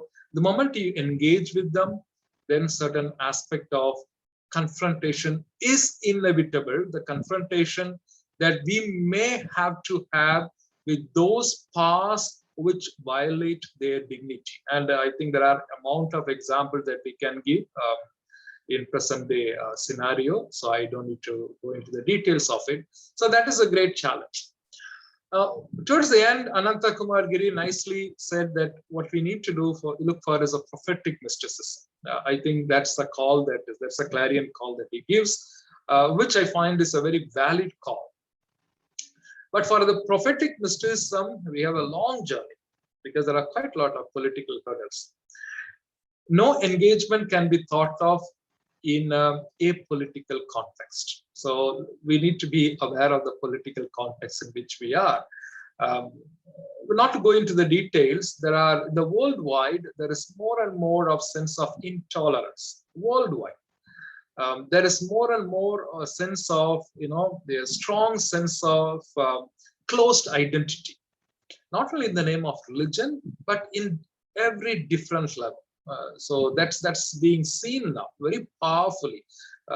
It's not long ago that we had the story of Taliban taking over Afghanistan, right? That is just one example of many such things that is happening in the globe, and India is no exception to that. So the moment when we speak about prophetic mysticism, the challenges are very huge. It is at this time I was reminded of the famous poet, Tamil poet called Subrahmanya Bharati, or Bharatiyar. This invitation to shape the future. You need to live in the present. It's very important to have a sense of history, to look back, but we cannot live in the glorious past all the time, how this engagement has been. Happy to take inspiration from that, but this is the context in which you and I live in the present and shape the future. Do not be casting lingering looks to the distant past, for the past has passed away, never again to return. So it's in the present that we need to situate ourselves in the challenging times and then see how we can shape the future. For me, the focus of engagement, therefore, my way of interpreting this engagement would be of threefold. I think the first locus of engagement is the life in all forms. Oftentimes, we tend to look at only the anthropocentric reality. That is one of the fallouts of the Enlightenment, of modernity, increasingly anthropocentric. Life in all forms, every form of life matters. I think that is the indigenous wisdom. This indigenous wisdom is not only not only a property of the Indian subcontinent, but you would find it in every culture originally. I think the human greed has blinded us to this life in all forms. Even a small little worm, a butterfly, a dragonfly, just every form of life is to be seen important. And it is only from that the collective way of engaging with one another spiritually can become more meaningful. Otherwise, it could be very much doctrinal. It could be not of any, it wouldn't be shaping the future. It wouldn't be leading to any transformative praxis. It could all be good theory. I think every approach that we have should take into account all our thinking, our reflection should focus on life in all forms. The reason why this life in all forms is to be taken seriously is because we need to see the sacredness in this interconnectedness. Today, science also more and more, reminds us of the fact that we are deeply interconnected, connected with other forms of life. Not just in the extra-spatial, extraterrestrial reality like the stars and so on, but also here in the sand, in the dust, in everything.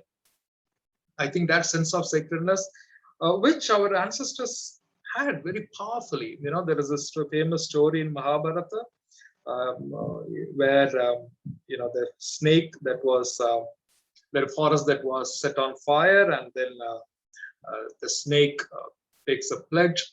And the story is very beautifully sequenced in terms of the destruction of nature and to some extent denial of human dignity. They are just the two sides of the same coin.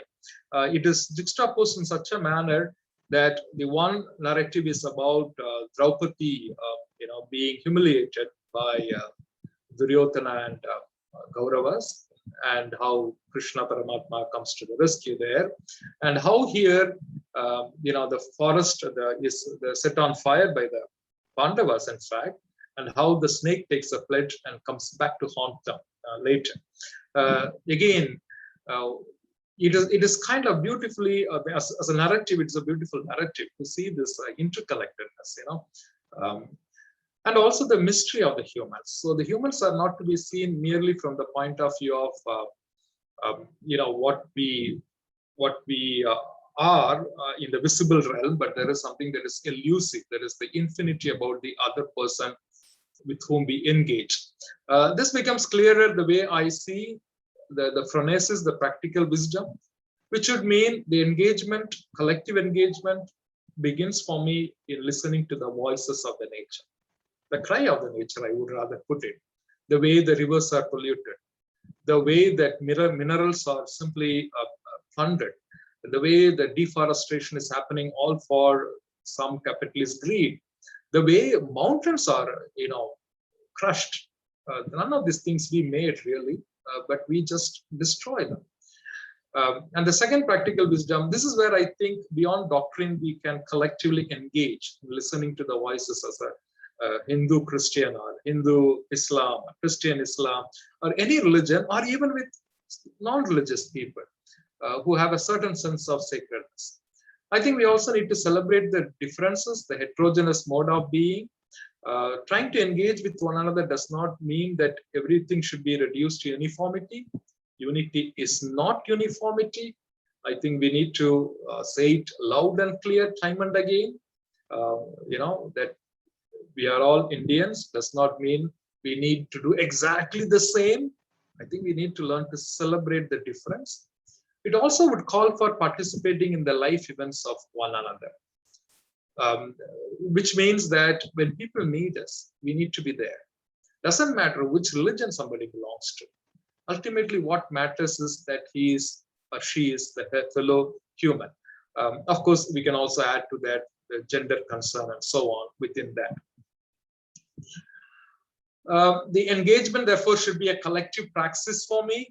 Beyond the dialogue should not remain only within the academia, within scholars, which is good to begin with. We need good theoretical framework, but it should translate into some kind of action. We need to collectively engage in protecting our common home. This world does not belong to any one religion. It's everyone's. And now the world is slowly becoming a place where it is difficult, if not impossible, to live. The pollution, the destruction, everything. We also need to defend the human dignity, inclusive of human rights, and we need to reach out to those in need. That is where I think the engagement, that is where the prophetic, and that is where the prophetic mysticism, and there is a beauty in this, in engaging in all of these things. There is a certain aesthetics of this as well. There is a way of contemplating the life there, as co-working there. I would like to conclude with this beautiful poem of Tagore in Gitanjali as we speak about this creative engagement. Leave this chanting and singing and telling of beads. Whom dost thou worship in the lonely dark corner of the temple with the doors all shut? Open thine eyes and see thy God is not before thee. He is there where the tiller is tilling the hard ground and where the pathmaker is breaking stones. He is with them in sun and in shower, and his garment is covered with dust. Put off thy holy mantle, and even like him, come down on the dusty soil. Deliverance?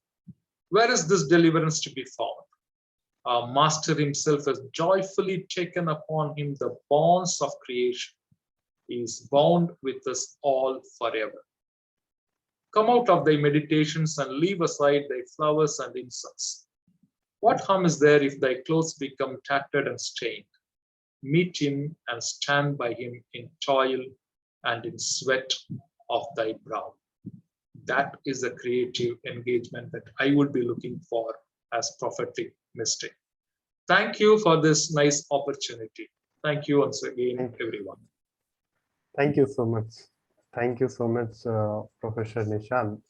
And collective engagement is very important because it paved the way of social transformation and emancipation for the society. Thank you so much. Now I would like to invite Professor Shalini. She is from Vidyajyoti College of Theology, New Delhi. Ma'am, welcome and kindly share your thoughts.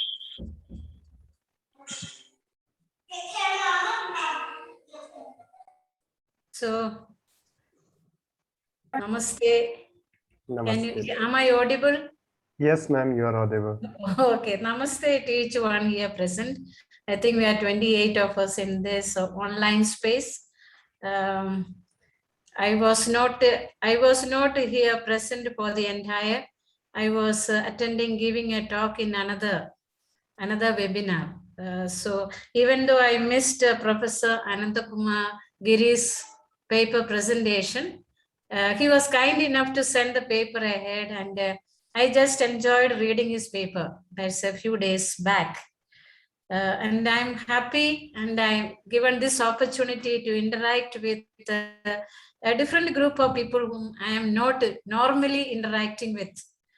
So thanks, Professor Ananta Kumar Giri. I'm happy to be present here. When I look at our present India, I know all of us are aware, but it's a pain for me. The landscape is changing. The religious scape is changing. We are moving rather fast from a secular country to a country with kind of a particular nationalism, where the slogan is one religion, one culture, one nation, one language, etc., etc., etc. And so it is in this context of increasing animosity between followers of various religions that I find Dr. Ananta Kumar Giri's paper very relevant, significant, and meaningful, and essential to keep our human spirit alive, and not the inhuman, activities that we are seeing around us. We need more of. Earlier speaker also talked about the humanism. Ultimately, we need to be, and the religion, I believe each religion helps individuals to become a better human being. And religion for me, it is not the end. It is only a means to become a better human being day by day. And finally, I become like the divine, almost. And that the religion helps me in that. While reading Professor Ananta Kumar's paper, I was touched with one or two ideas there. Or the earlier times, he talks about various thinkers, seers from both the sides, Hindus and Christians. When they talked about a dialogue, it was not the intellectuals or scholars coming together, sitting and one talking about one's own religion, something about my religion, and another one talking about his or her religion. But much more, he talked about individuals who were seekers, who were searching for the divine, who wanted to become one with the divine. And in that search, they found certain aspects of another religion. If it is Hindus, they saw Christianity. Beautifully talked about Ramakrishna having this experience of Jesus realization. And on the other side, the Christians trying to inculturate their own faith, inculturate in the sense that how do we understand certain Christian doctrines, terminologies, categories. How do we understand that using Indian philosophy, Indian categories? When we talk about Indian, by and large, that we talk about the Hindu philosophy, Hindu understanding of spirituality. And so when Professor Giri talked about this, I suddenly remembered attending one talk on Brahma Bandha Ubadhyaya. I remember that time, listening to what he contributed, I was very much taken up. In the sense, he used the Indian Vedanta concept of Satchidanandam. So, and he has written a beautiful, beautiful song, Vande Satchidanam Vande. And using that concept of Brahma as Sat, Chit, Anand, and how he was he was born a Hindu, and then he later converted to Christianity. And then he tried to understand the Christian concept of God as Trinity, Father, Son, Holy Spirit. And how he used the concept of Satchidanandam as a supreme Brahman. And therefore he was able to, give a much more clear picture, or it is more understandable to the human mind.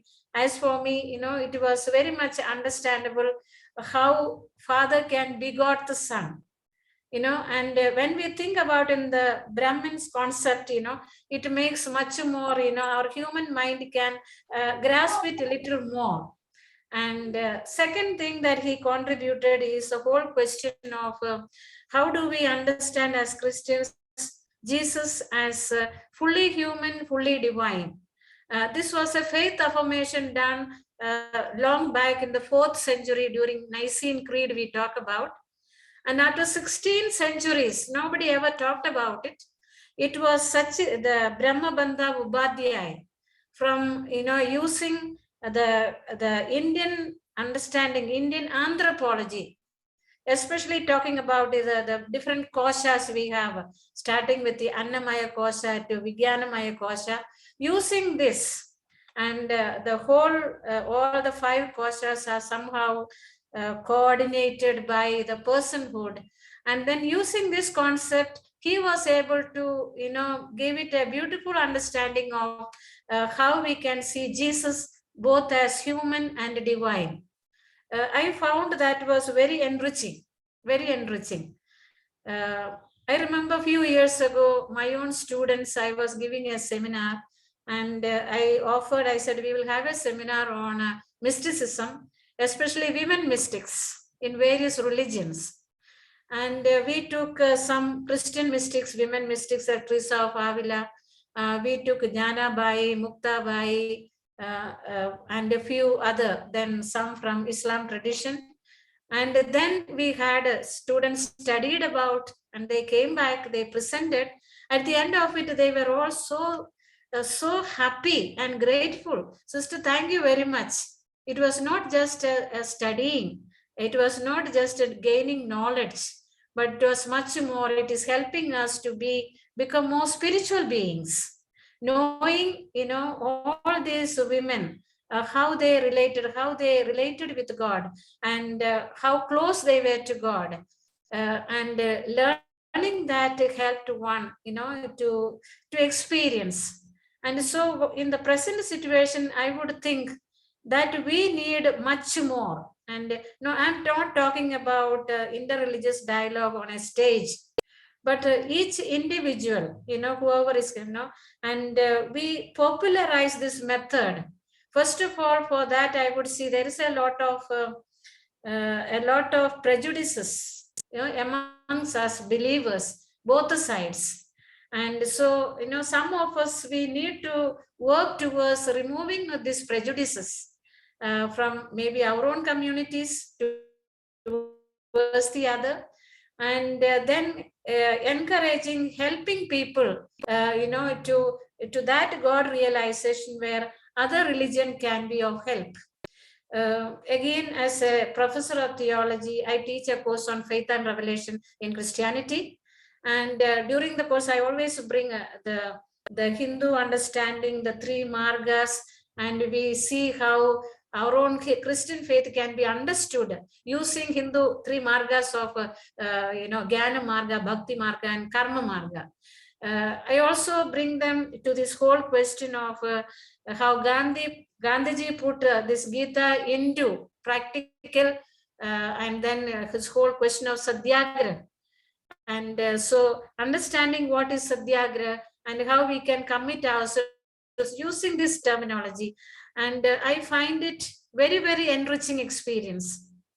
While reading Gita, and earlier when we had a class on Gita, Bhagavad Gita, I remember I was very much enriched by this whole concept of Nishkama Karma, which, Krishna is telling Arjuna, when Arjuna has that question, how can I get liberation? Karma binds you, good or bad.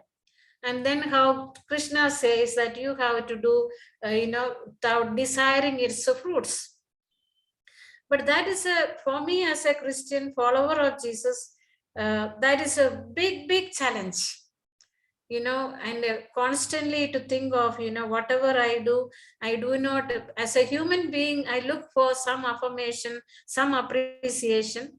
And when you don't get it, there's a kind of an uneasy feeling within. And how to overcome, thinking of, Krishna's advice, Nishkama Karma.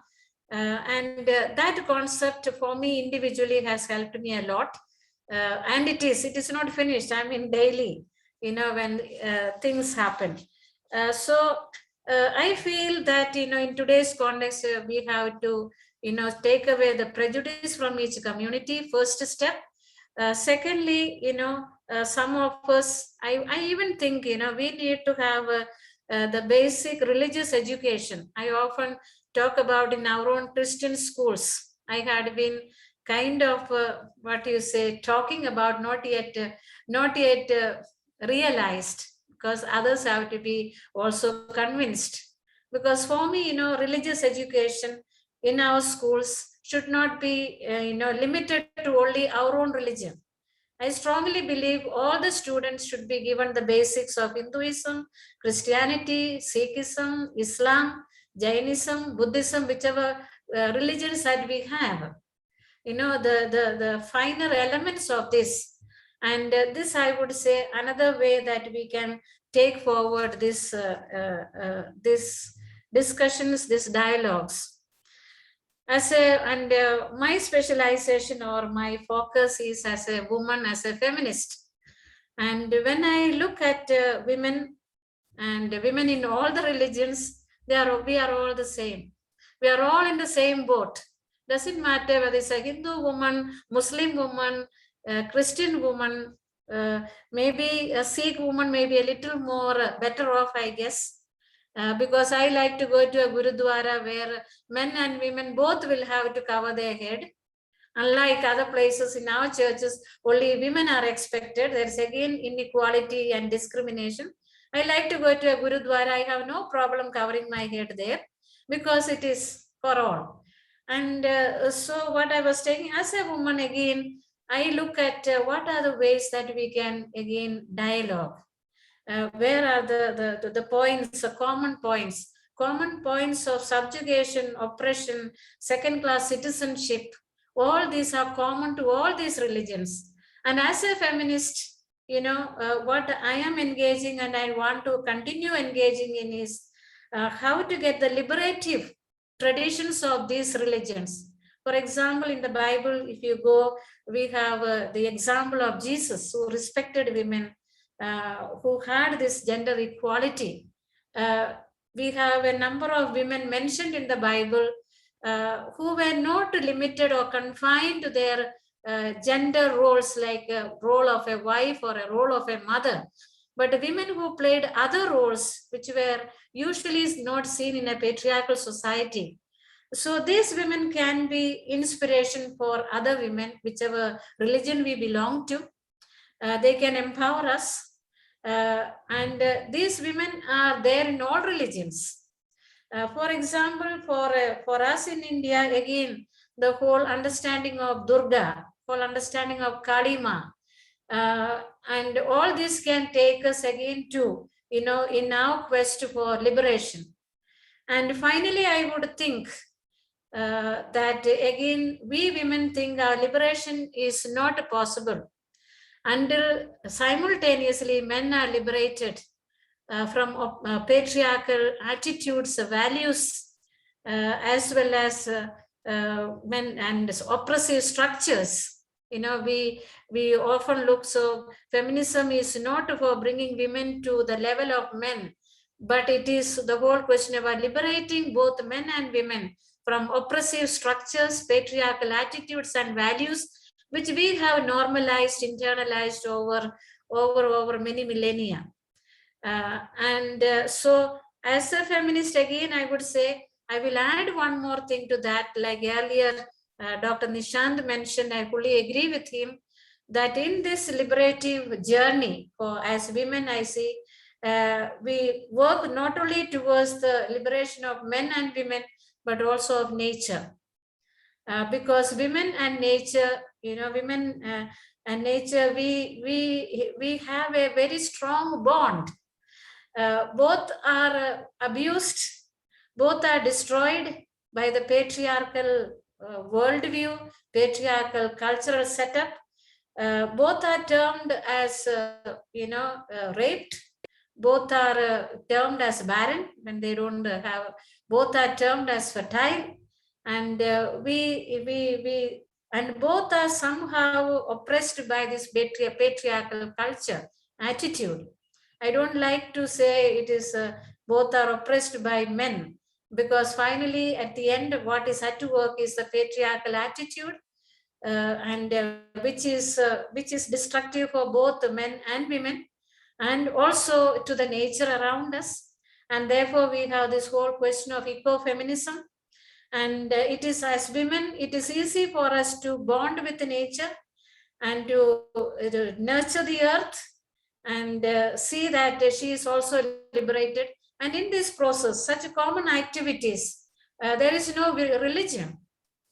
It is Hindu, Muslim, Sikh, Isai, doesn't matter. We can have, so more and more, that's what I liked about the paper. Nishant used this as a prophetic mysticism. I think Dr. Ananta Kumar used as a practical mysticism to overcome the dualism of mysticism and historicity, historical. And I think even a person like Brahmabandha Upadhyay, he was, I would say, he was a practical mystic. It seems when there was a plague broke out in the present day Pakistan, that time it was part of India, he left everything, he went there to serve the people, that common humanity. And so therefore I see many avenues for us to take forward this type of dialogue, dialogue of life, dialogue of action, and also dialogue of, as Elias said, I fully agree that we need to continue between the dialogue of doctrines, enrich each other with the other, as I have already experienced. Thank you. Thank you so much. Thank you so much, Dr. Shalini. And it was very inspirational talk. And we are moving ahead. And now I would like to invite our co-nurturer, Giri, to give a kind of observation. And then I'm going to invite Professor Shaji, Professor Dr. Maruf from Kashmir. So be ready. Yes, Giri.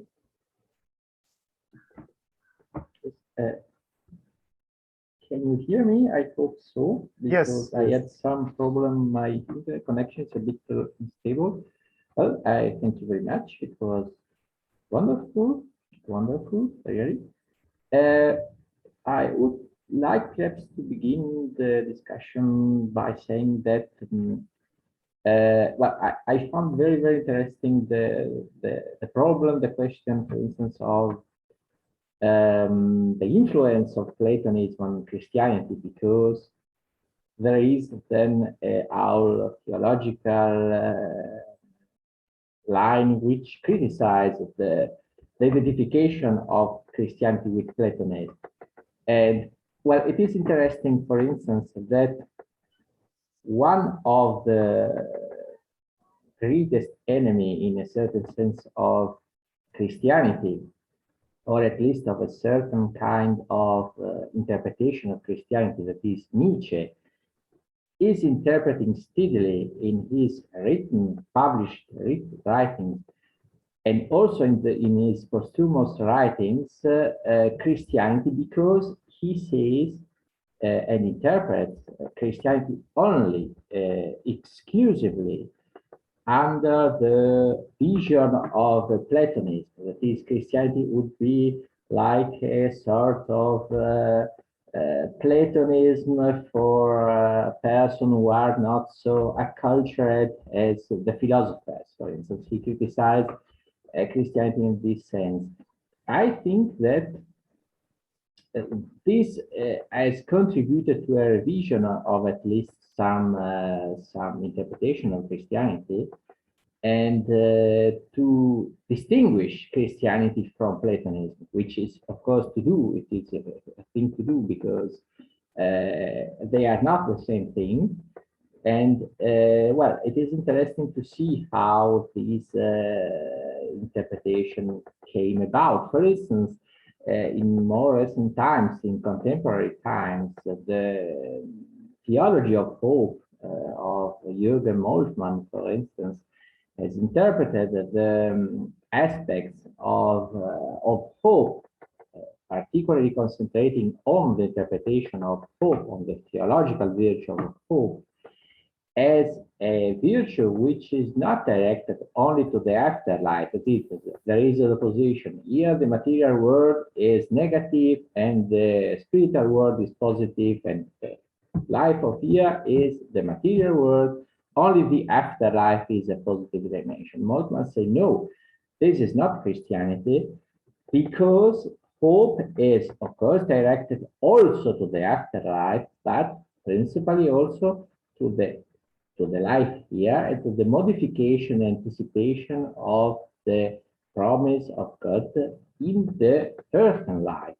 There is not an opposition between afterlife, earthly life, and hope as only directed to the dimension beyond. No, hope is directed to the future, and the duty and the engagement of the believer is directed to the life here too, that is to the modification of the life here too. Hope is not awaiting a conciliation, a resignation with the life here in order to expect to wait passively the life after life, so to speak. This is not Christianity. Christianity is hope in the promise of God, in the new creation of God, and an engagement in the anticipation of the new creation and of the new kingdom, and of course of the resurrection from the dead. There is an opposition here. Here, present is the word of death, but future, which is here too, in the earthly life, is the future of the resurrection from the dead. The hope is not so a change of dimension and resignation here. This is, in my opinion, an interesting interpretation which can help us to see, for instance, why Platonism is not the same thing as Christianity, because they are different things. And the second aspect, which I would like to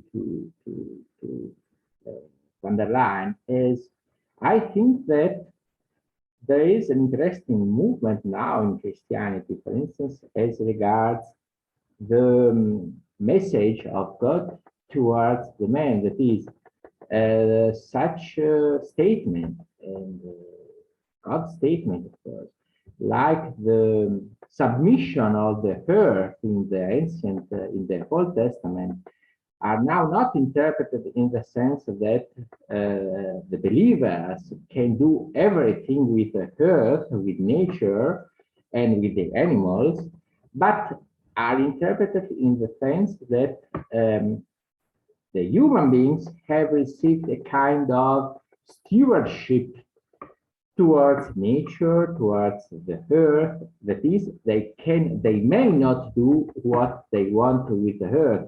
This is not the message of God. God has not said you human beings may do everything that you want. This is another interpretation which, in my opinion, is interesting in the modern contemporary interpretation of Christianity.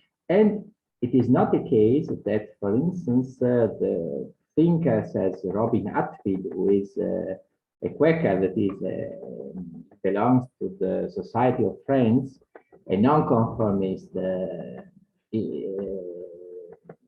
British believer, has brought forward all over his life and his work this interpretation of God's message as a message of stewardship. That is, nature is under you, in the sense that nature is to be protected and not to be freely used or abused or misused.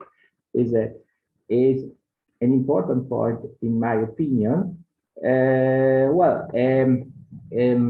I saw that Ananta spoke, for instance, of Vattimo, and this is, in my opinion, also a very interesting point, because Vattimo has interpreted and proposed the conception of the weak thought, that is, of a thought which is not philosophically strong as in our metaphysical tradition, but a thought which is has no strong fundament and is therefore open to the different positions and analyzes the different position without preconception. This is, of course, an important point because it can, in my opinion, connect us to the idea of the pluralistic religious education, which is very important because the model of the rigid tradition and of the rigid philosophical metaphysical tradition cannot give us the needed openness to the different pluralistic religion which we have to do with in this period, and not only in this period. I think these are important points which can, of course, be further developed for a discussion. Thank you very much. Thank you. Thank you, Gyan Louis. As always, you put very creative insights. Now I would like to invite Dr. Maruf. He's also our co-nurturer and a creative thinker from Jammu and Kashmir. Yes, sir, please. It's always a pleasure to be part of this journey and to listen to Professor Ananta Kumar Giri. I was in fact reminded in every tradition we are only co-travelers, not travelers who travel alone. But for example, take the case of the idea of Bodhisattva. It means unless all are not into Nirvana, no one individual can get into Nirvana. That is a basic position. The codependent origination means we either get to heaven together or we don't get there. So that is in fact a Sufi understanding also. Even we say grass is in need of Nirvana in Jainism, for example. So every, non-anthropocentric view is already there. So in every tradition, we see some sort of the Buddhist doctrine of codependent origination emphasized. Now, for example, Kierkegaard would say God is the name of the third between the two when two are talking. And what is the third? The name of the cement between individuals, love. Quran also says whenever three people are present, fourth one is God. But four people are present, fifth one is. So what does that mean? Wherever presence is there, wherever co-sharing, wherever sharing, co-traveling is there, there is God. So that is precisely spirituality. And by definition, spirit is transpersonal. It is never personal. It is transpersonal. And so it is not ours, but it is in us. So that makes only sense if we understand whole spirituality as a co-journey. Now, if we understand the whole emphasis is from moving I to we or to thou, because God alone is, for example, it means I as an individual, as a seeker, as an individual traveler who has to get something. That's a misleading metaphor, because in non-dualistic understanding, which is both in Hinduism and in Christianity, ultimately, God is everything. And to be consumed in love is salvation, is deliverance. Krishnamurti would, for example, say, all spirituality consists in dropping I from to live, so that it becomes to love. So I becomes zero. So to live becomes to love, and then that is the whole. And I was also reminded of Panikar's unknown Christ of Hinduism. In fact, there have been some brilliant understanding of traditionalists, and then these people like Panikar and Mircea Eliade and others who have tried to view this, how we can in a way appreciate Christ at the heart of Hinduism. And in a way, this question of avatar at the heart of every tradition. Avatar then functions like the same as the messenger, as the prophet in a deeper sense. And what is avatar's definition? Who connects man to the divine? Who's a mediating link? And I was reminded of great Catholic theologians who have already pointed out that material world is never denied in Christian creed, neither in the Bible. It is only relativized, as in Hinduism, for example. I think Hinduism goes to the extreme of making it relative to almost nothing. That's all what the doctrine of Maya is about. But there, as has been already remarked, it is a relativity, it is creativity in a sense, so it is not being pure nothing. And I was reminded of these contradictions which must be between two religions, because religions are human phenomena at the same time. It is metaphysics which is purely divine, which is without contradictions, because as religions, it is affected by history and contingencies of all those things, individuality and sentiment. So religions must contradict. But that is not an opportunity of that is not to be lamented, as Whitehead would remark in his book Science and the Modern World. And when science confronts contradictions, it's an opportunity to grow, to arrive at a higher solution, higher resolution. So it should be same for the religion. Religions must contradict at some formal theological point, because theologies are all in a way different revelations based on when God speaks as I, as ego, and addresses to every human as ego as well as I. We are all different eyes, different egos. In that sense, we must it will be contradicting, but at a theological plane, at a metaphysical and esoteric plane, the contradictions disappear. So I was reminded of all these things thanks to Giri ji, and very beautiful discussion followed that was by Discussants.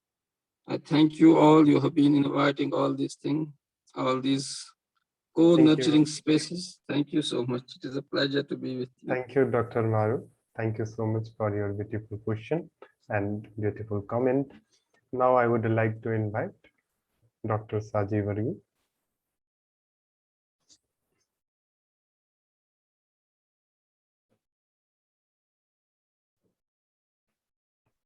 Dr. Saji is taking some time. So thank you. In the meantime, Randhir, we have Professor Dr. Jose Mulackal with us. So sure. So if you can kindly invite him as you invite others. Yes, sir. Please. Yes, Doctor. I had. Am I audible to you? Am I audible to all of you? Yes, sir. You are Sir, audible. am I audible? Yes, sir. Okay. I could not be present for Giri's Ananta's presentation, but I did listen intently to Nishant's as well as Shalini's presentations. Okay. So what I want to add to the practical and the prophetic is this. We could bank on the Hindu concept of Leela as play, as humor, because prophetic, as the Sri Lankan Jesuit said once, I remember, I forget his name.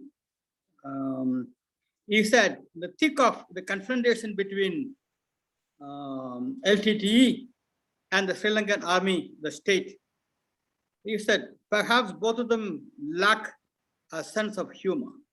Prophecy should be always tempered with humor and play. Otherwise, there is every danger, as somebody pointed out, Talibanization or inquisition modes of thinking.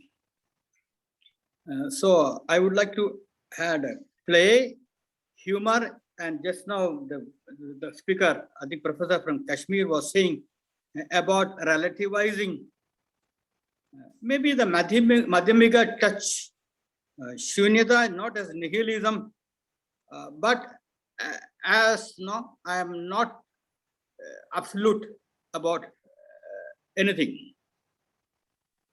And the Sadhvada of Jain's relativity, not relativism, relativity. So these are the thoughts which are playing in my mind when we are seeking or trying to reach a practical spirituality or practical religion or practical mysticism, prophetic mysticism, add which we know already, Leela, play, humor, relativity, these categories, which would also be helpful to us. Because I remember an anecdote said about Rana. Dr. Rana came, he was there, which is very strong anonymous Christianity conceptual framework. And he gave a very good lecture in the Japan, University of Japan, maybe Sophia University, I don't know, where Dr. Suzuki was.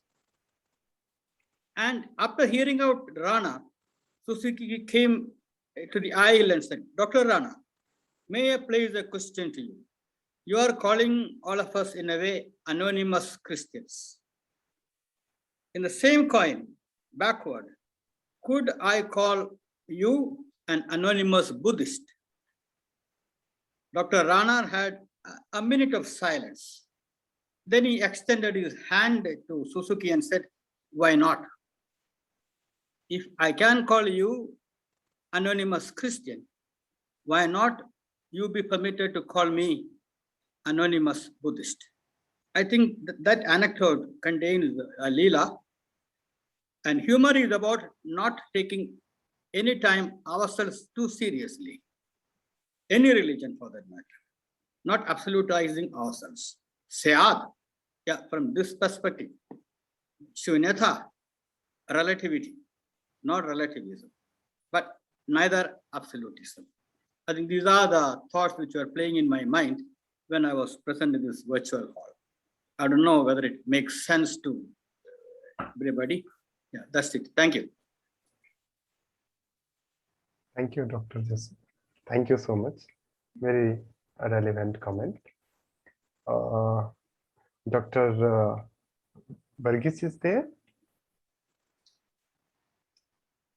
Saji Varghese, if he is not, then Sandhya Appa.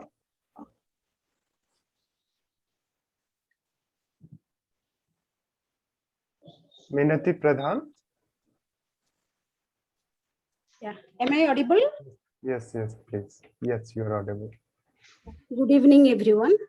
It was very enriching presentation by Professor Anant Giri, Professor Nishant, and Madam Shalini. I was enriched by, manifold. So then I have a small thought to present actually. I felt that now when all these things that similarities and differences were going on, I was going through what the religion brings to us. I feel that this is a small thought of mine only. So I feel that any religion that brings us the humanitarian crisis, like human right violations, plight of women and children, girl children, there is a cocktail of religion, political and military power. So any god or religion endows belief system can be a greatest threat to the human race and the human well-being. So I don't know whether we should pursue this hierarchical attitude which will lead to the gigantic tragedy. I think it is high time we should celebrate the diversity, because we think peace is no longer a luxury. It is a necessity to only way forward to save the humanity. So religions should now move towards the responsibility, towards the nature, towards the gender equality, towards the humanity. I feel that way. So that is my small thought. And one more thing, Professor Anant Kumar Giri said, no, worshipping things in our own way. And I believe that religion should be purely personal pursuit. It should be. I don't know if anybody wants to share a thought on this. We can talk. At the end, I would like to share a quote from Ramakrishna Paramahansa. That is one truth. There are various faiths in the world, as many faiths, so many paths.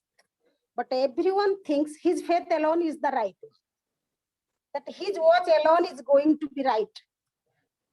But then, however wrong the other watches, maybe the sun is going to a right.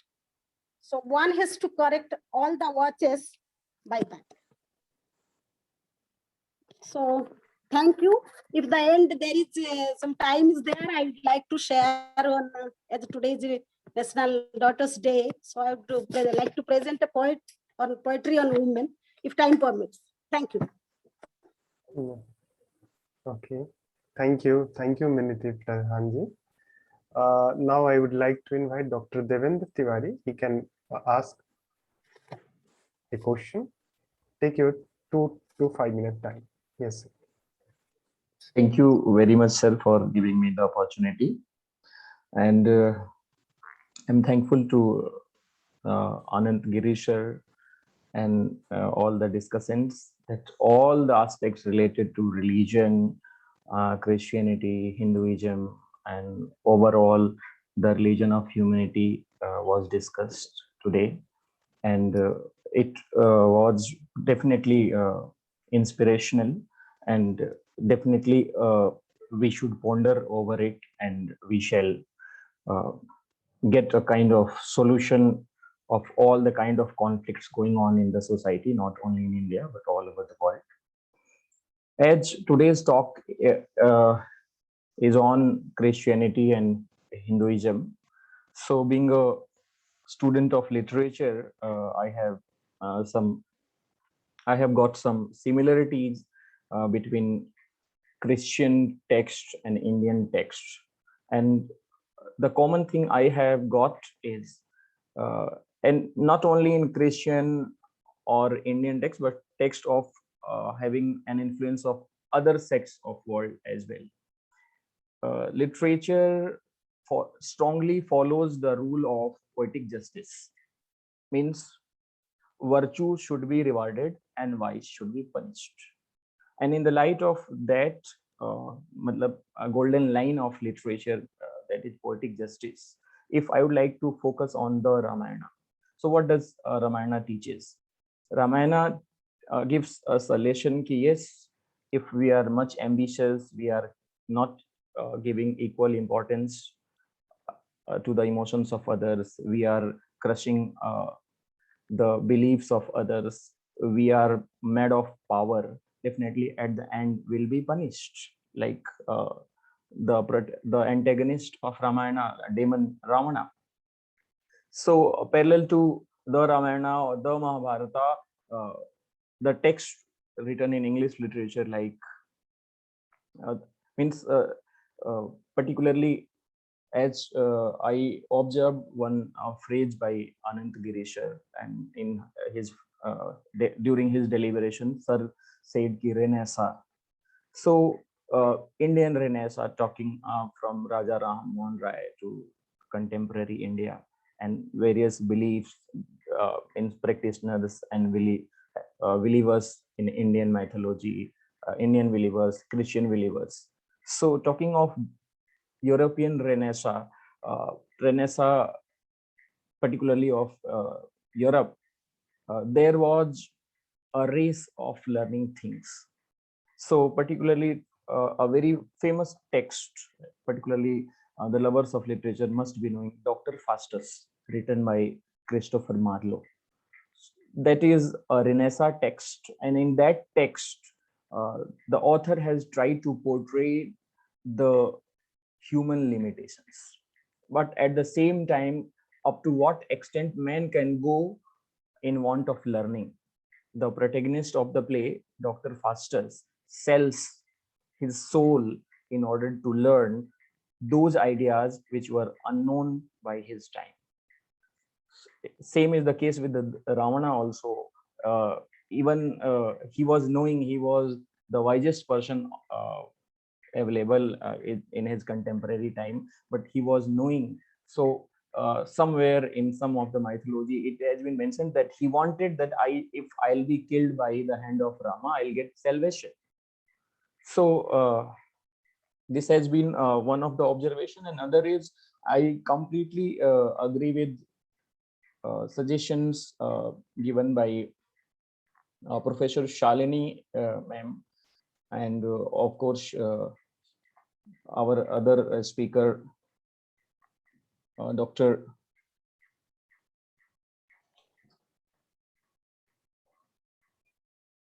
Nishant sir, that we all are, if the people of the world are stuck in narrow thoughts, having a strong belief on their particular religion, they'll be not giving a solution to the ongoing conflict of the society. actually now time has come that we should have a cosmopolitan belief. We should have a kind of thought that religion is a kind of, it is a means. It is not an end, and the end, if is full of happiness, full of peace, full of success. So for attaining that end, we should not stuck to a particular religion. We should respect each religion, each sect, each belief. And for that, I would like to strongly support Shalini ma'am, particularly when going for, when during her conclusion of the deliberation, ma'am said, being a feminist, I'm looking for equal treatment for women and nature.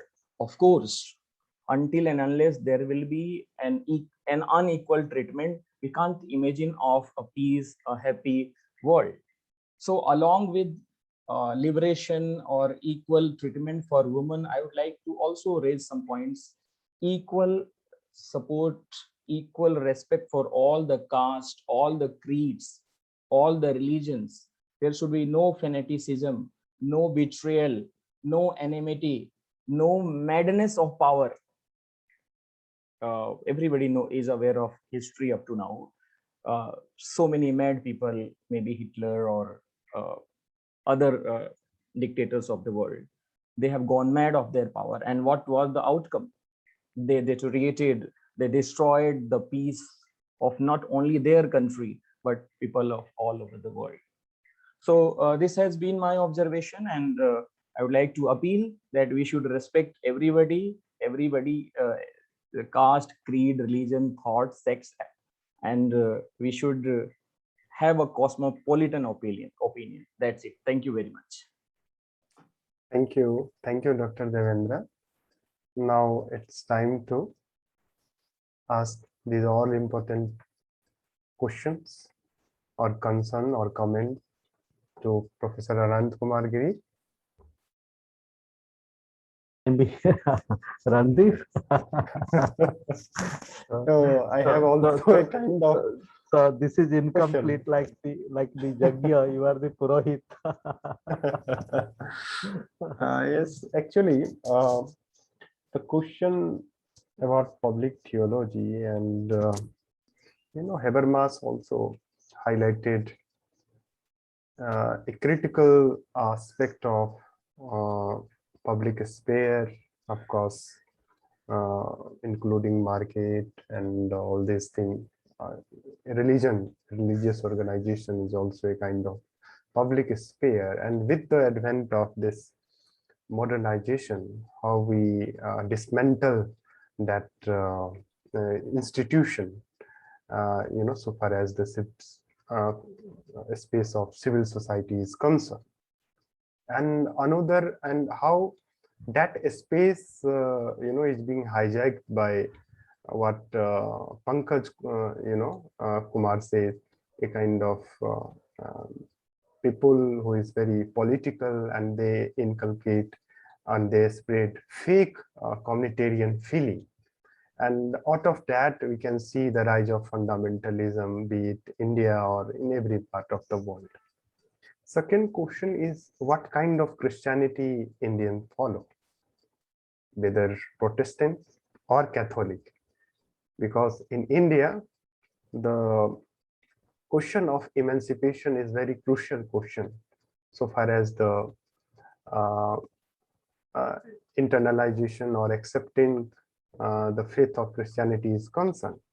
But what we can see, a kind of Christianity which has become again Brahminized. We can see Dalit Christian church at the same time, upper caste Christian church. So when we think about the practice of an untouchability within Indian Christianity, so where is the question of empowerment or emancipation? So this is my important concern. And also, if you can highlight the impact of Christian thought on medieval thinker. Medieval thinker means Bhakti movement in India. Thank you so much. Thank you so much. So, Randhir and all friends. So, beginning with dear Nishant. So, insightfully, Nishant helped us to work and meditate with these thoughts and take it forward.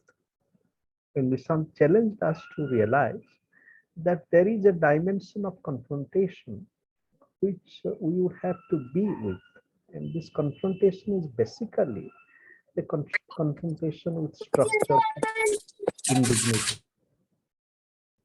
But this confrontation is also with the part of our own self, which is creating this indignity.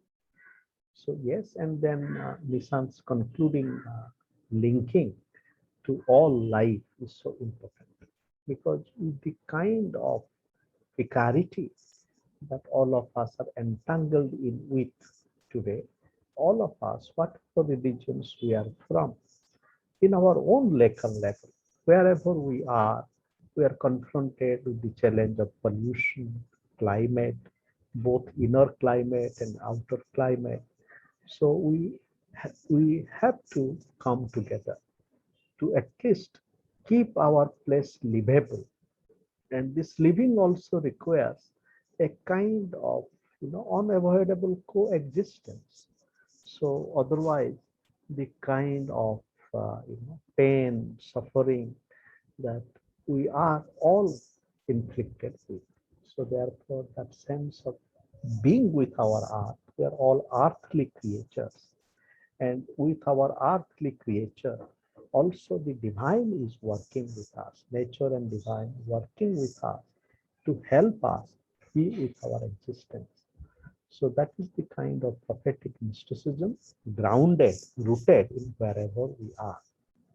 And to this, Sister Shalini has really helped us, but really to link us to, again, the question of our existence and how structures of oppression like patriarchy, it is really taking our possibility from each one of us, whether men or women.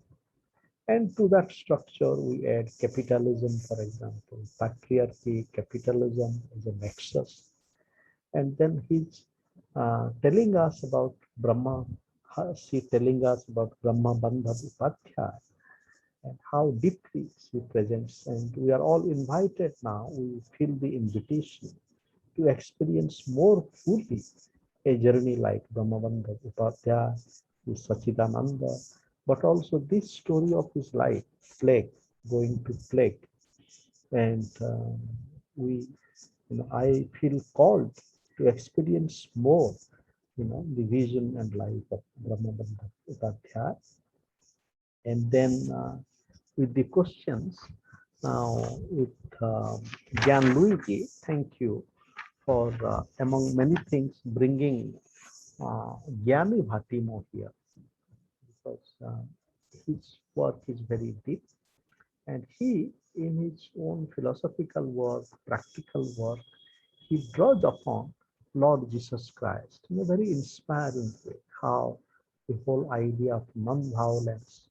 I had the joy of meeting with Bhatimo in 2002, and I was visiting Tulan and Turin. I was visiting Turin, and I visited him, and we had a very lovely conversation. And then when I came back to my hotel, so that I found he had sent me a copy of his book, After Christianity.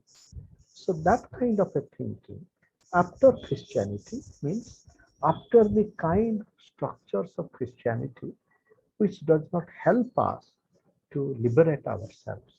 It is in that spirit I have initiated this thought that all of us today, wherever we are, as Bhatimo is talking about after Christianity, in Hinduism, we also can talk about after Hinduism, after Islam. And these are very courageous moves. Now, after Hinduism is not after, like, when we say after Gandhi does not mean that annihilating Gandhi and after. So it is in that spirit that today our own life, wherever we are, it is not a life of one religion or one community, and to be with one another, as Bhatimo is saying, after Christianity. After Christianity is in the sense that we preserve that legacy of Christianity, like love and non-violence, which touches everybody. Similarly, wherever we are from, we build on that aspect. For example, with Islam, the whole feeling of mercy, rahim, and justice and rahim. It touches all religions. Then Maru, the whole idea of the co-nurturing space is so important. Unfortunately, the first part of Marup's question, I had some difficulty. I could not listen. Can I request Marup to kindly tell your question, please? I'm sorry, I could not hear your question.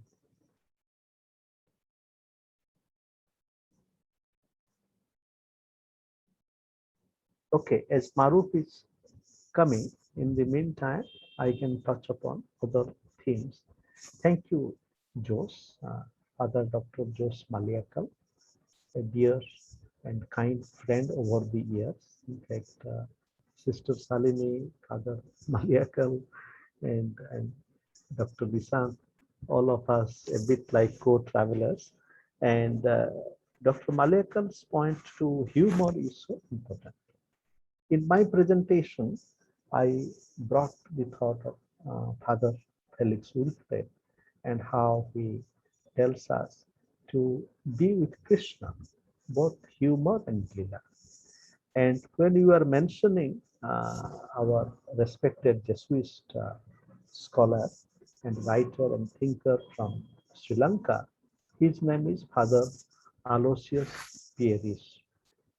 And he has a center called Tulana Research Center. And I had the joy of meeting with Father Aloysius in 2014, 2 times. And there in the center, there is a picture of Lord Jesus Christ and waiting for the drop of water from the woman. And that is very symbolic, because here is Lord Jesus Christ and he's seeking water.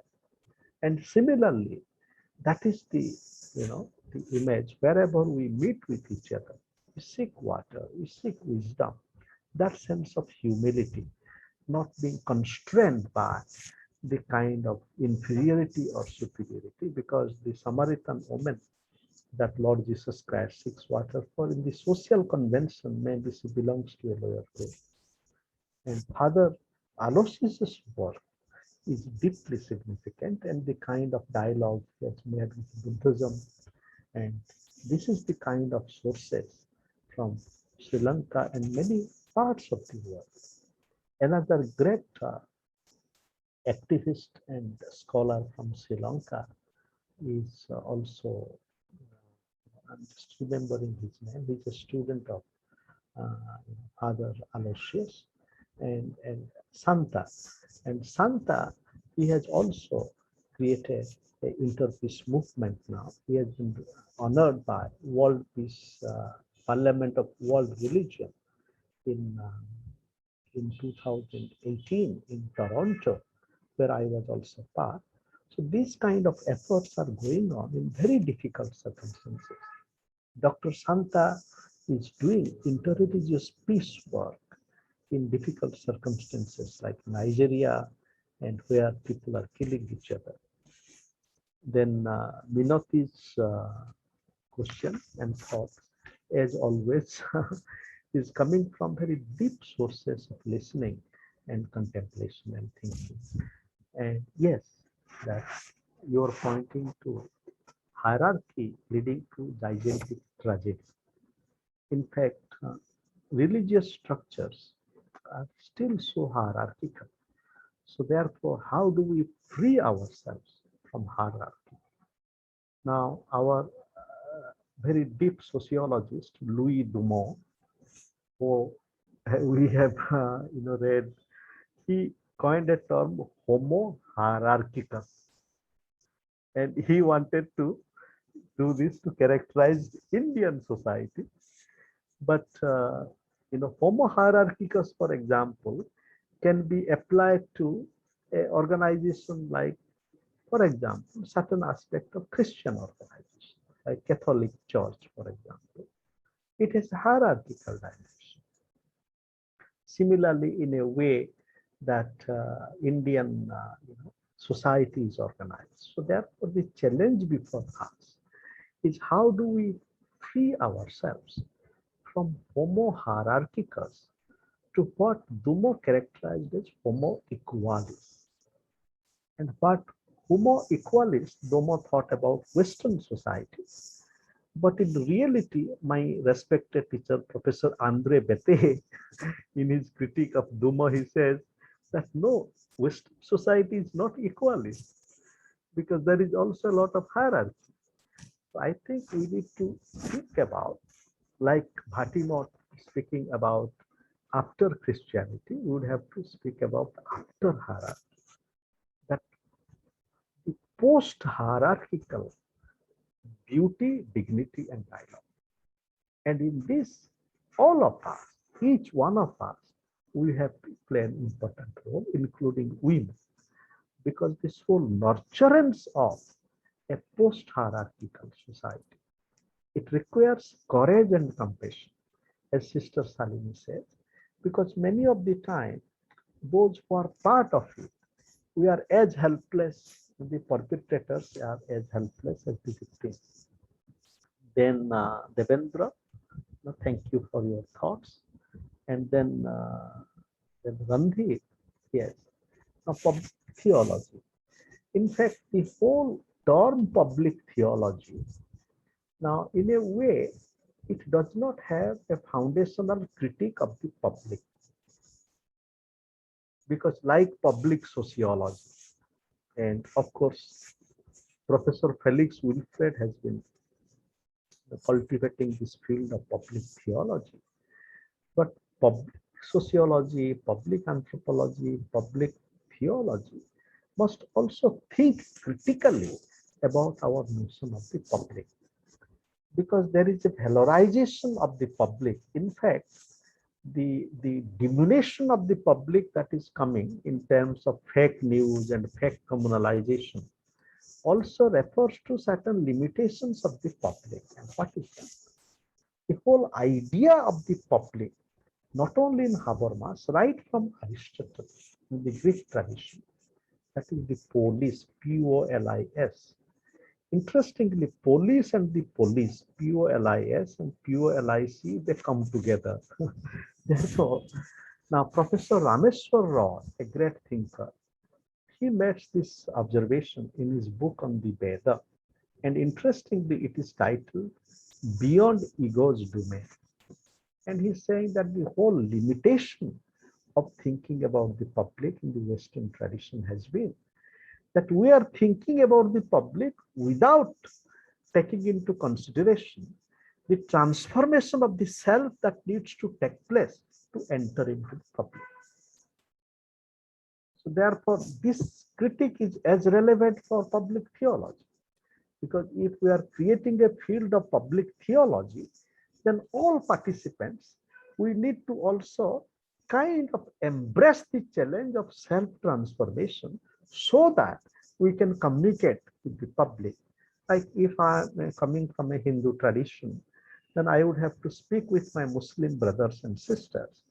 Then if I continue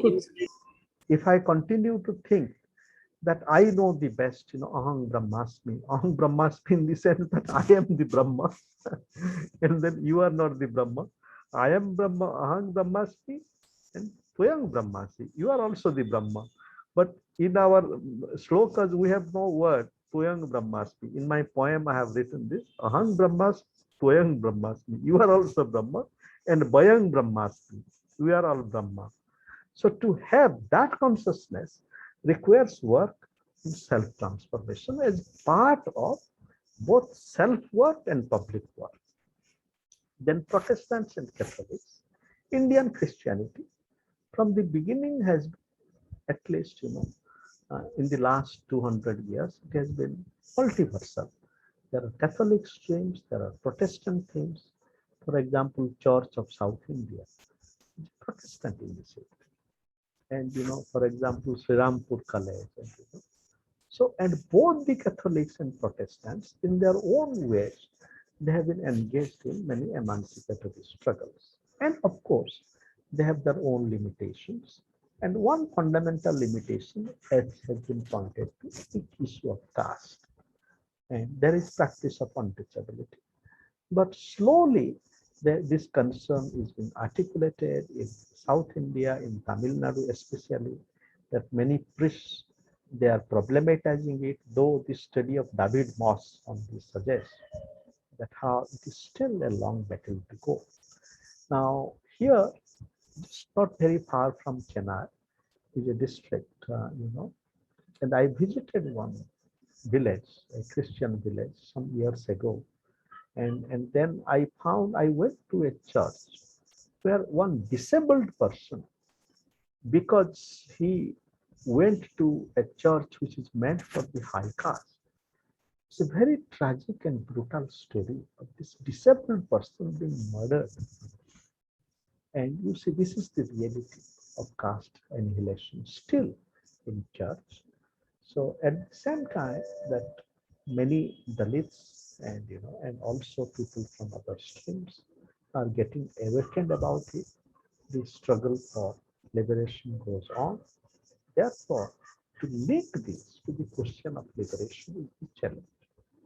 And liberation theology, that was a very important moment in Latin America, for example, 40 years ago, liberation theology. In India also, Christian activists and scholars have talked about liberation theology. From Hindu space also, there is discourse about a Hindu theology of liberation. Scholars and thinkers like Professor Arvind Sharma, in his reflection on Hinduism, is challenging us to bring the human rights dimension. So therefore, liberation is our conjoined challenge. But how do we cultivate a kind of a new liberation? For example, a new politics, spirituality, theology of liberation, where we take into account our common human predicament and build on our sources. And this liberation involves liberation from our own ego, liberation from our own nature, our own lower nature. Similarly, liberation from oppressive structures.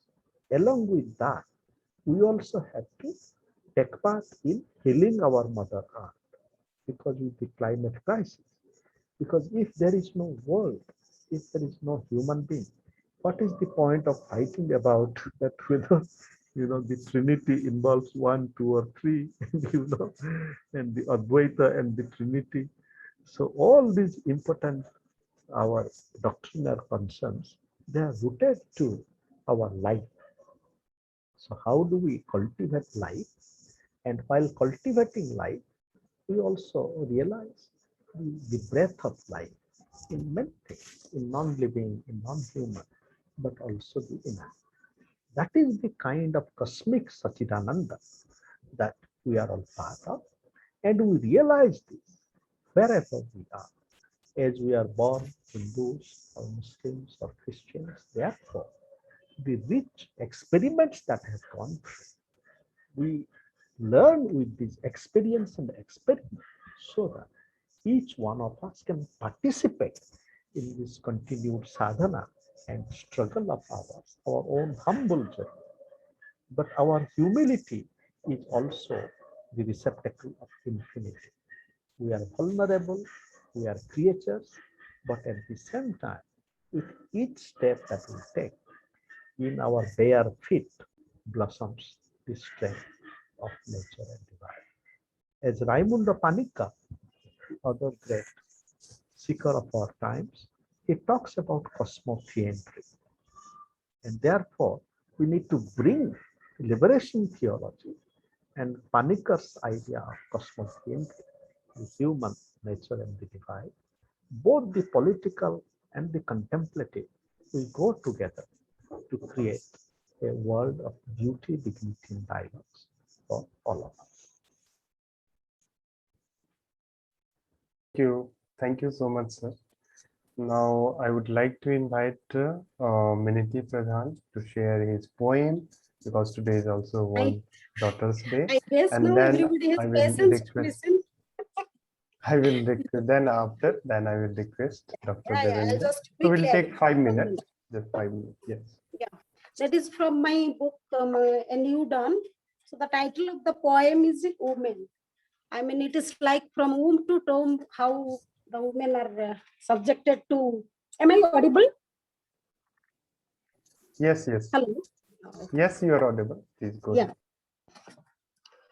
Let me sprout and grow. Don't make me flow. Let me sprout and grow. Don't make me flow in some flesh and blood. I want to see the light. Give me my share of tender care. I am no less than the other. The is in capital. Give me share of my tender care. I am no less than the other, fighting for survival as if it is not my birthright. My tender feet are bleeding in the chain of law around me. Set me free from that. I want to walk. Don't touch me, monsters. Show me in a corner. Shatter my dignity with your sharp words. Head and let some rational talk. Slashing my wings in the name of security, throwing me in the jail permanently, allow me to fly. I want to reach, achieve and live. I want to reach, achieve and live, laugh and love and fly in the open sky. Let me lead a march, vent out my voice, break the glass ceiling and hold a light. To brighten the day, remove the darkness, to listen the unheard and sing the unsung, draw a final curtain to the age-old plight. Thank you. And thank you for the opportunity and thank you for listening. Thank you. Thank you, Miniti Pradhan ji. Happy Daughter's Day. And now, Devendra sir, please take 1 minute, 1 or 2 minutes. Thank you, sir, for asking me to propose a vote of thanks. It's my honor and privilege to extend this vote of thanks on this August moment. On behalf of School of Humanities, Raffles University, Neemrana, and SOHSS Circle for Creative Co-Learning, Vishwanidham Center for Asian Blossoming, Puducherry and Chennai. I welcome all of you from bottom of my heart for being here and gracing the occasion by your benign presence and contribution by some way or other way. First of all, I'd like to express my thanks to the resource person of today's talk, Professor Anant Giri, for his nice presentation and all the deliberations may be in form of sir's presentation and conclusion and taking the questions and giving an an easy as well as relevant exploration of all the issues raised by the different discussants. Sir, I'm grateful to you for being here and encouraging the importance of this talk. Thank you very much, sir. Next, I would like to express my thanks to Professor Nishant, sir, for being a discussant and raising very relevant points related to the topic of the discussion. Sir, I'm grateful to you for your presentation and being here to motivate and encourage us. Next, I would like to extend my vote of thanks to Professor Shalini ma'am for her benign presence and being an active discussant in today's dialogue. The issues raised by ma'am were very relevant and the solutions as well as ma'am not only raised issues, ma'am presented solutions. So means I'm thankful to you, ma'am, from bottom of my heart. I would like also like to place on record the name of our distinguished discussant, Mr. Dr. Maruf Shah, sir. As usual, sir has been very relevant in raising the issues and participating in dialogue. Sir, I'm thankful to you for being here. Then Dr. Jose D. Mulackal, sir, for your comment and compliment in form of raising some issues as well as citing some insightful thoughts. Sir, thank you. I'm also thankful to Dr. Gyan Louis Gis, sir, for raising issues and making this session lively by participating in discussion session. Minati Pradhanji, as usual, has been an active participant and co-learner in this journey of learning together. I'm thankful to you, ma'am, for participating in discussion session as well as presenting a very relevant poem on International Daughters Day. So thank you, ma'am. Last but not the least, I'm thankful to convener of the program, Professor Randhir Kumar Gautam, for convening, executing, planning, and doing everything and making it a great success. So thank you once again. And lastly, I would like to say thanks everybody from bottom of my heart. Thank you. Looking forward to see you in next session. Thank you very much. Thank you, sir, for your kind words. Welcome. Thank you so much. Thank you. Thank you.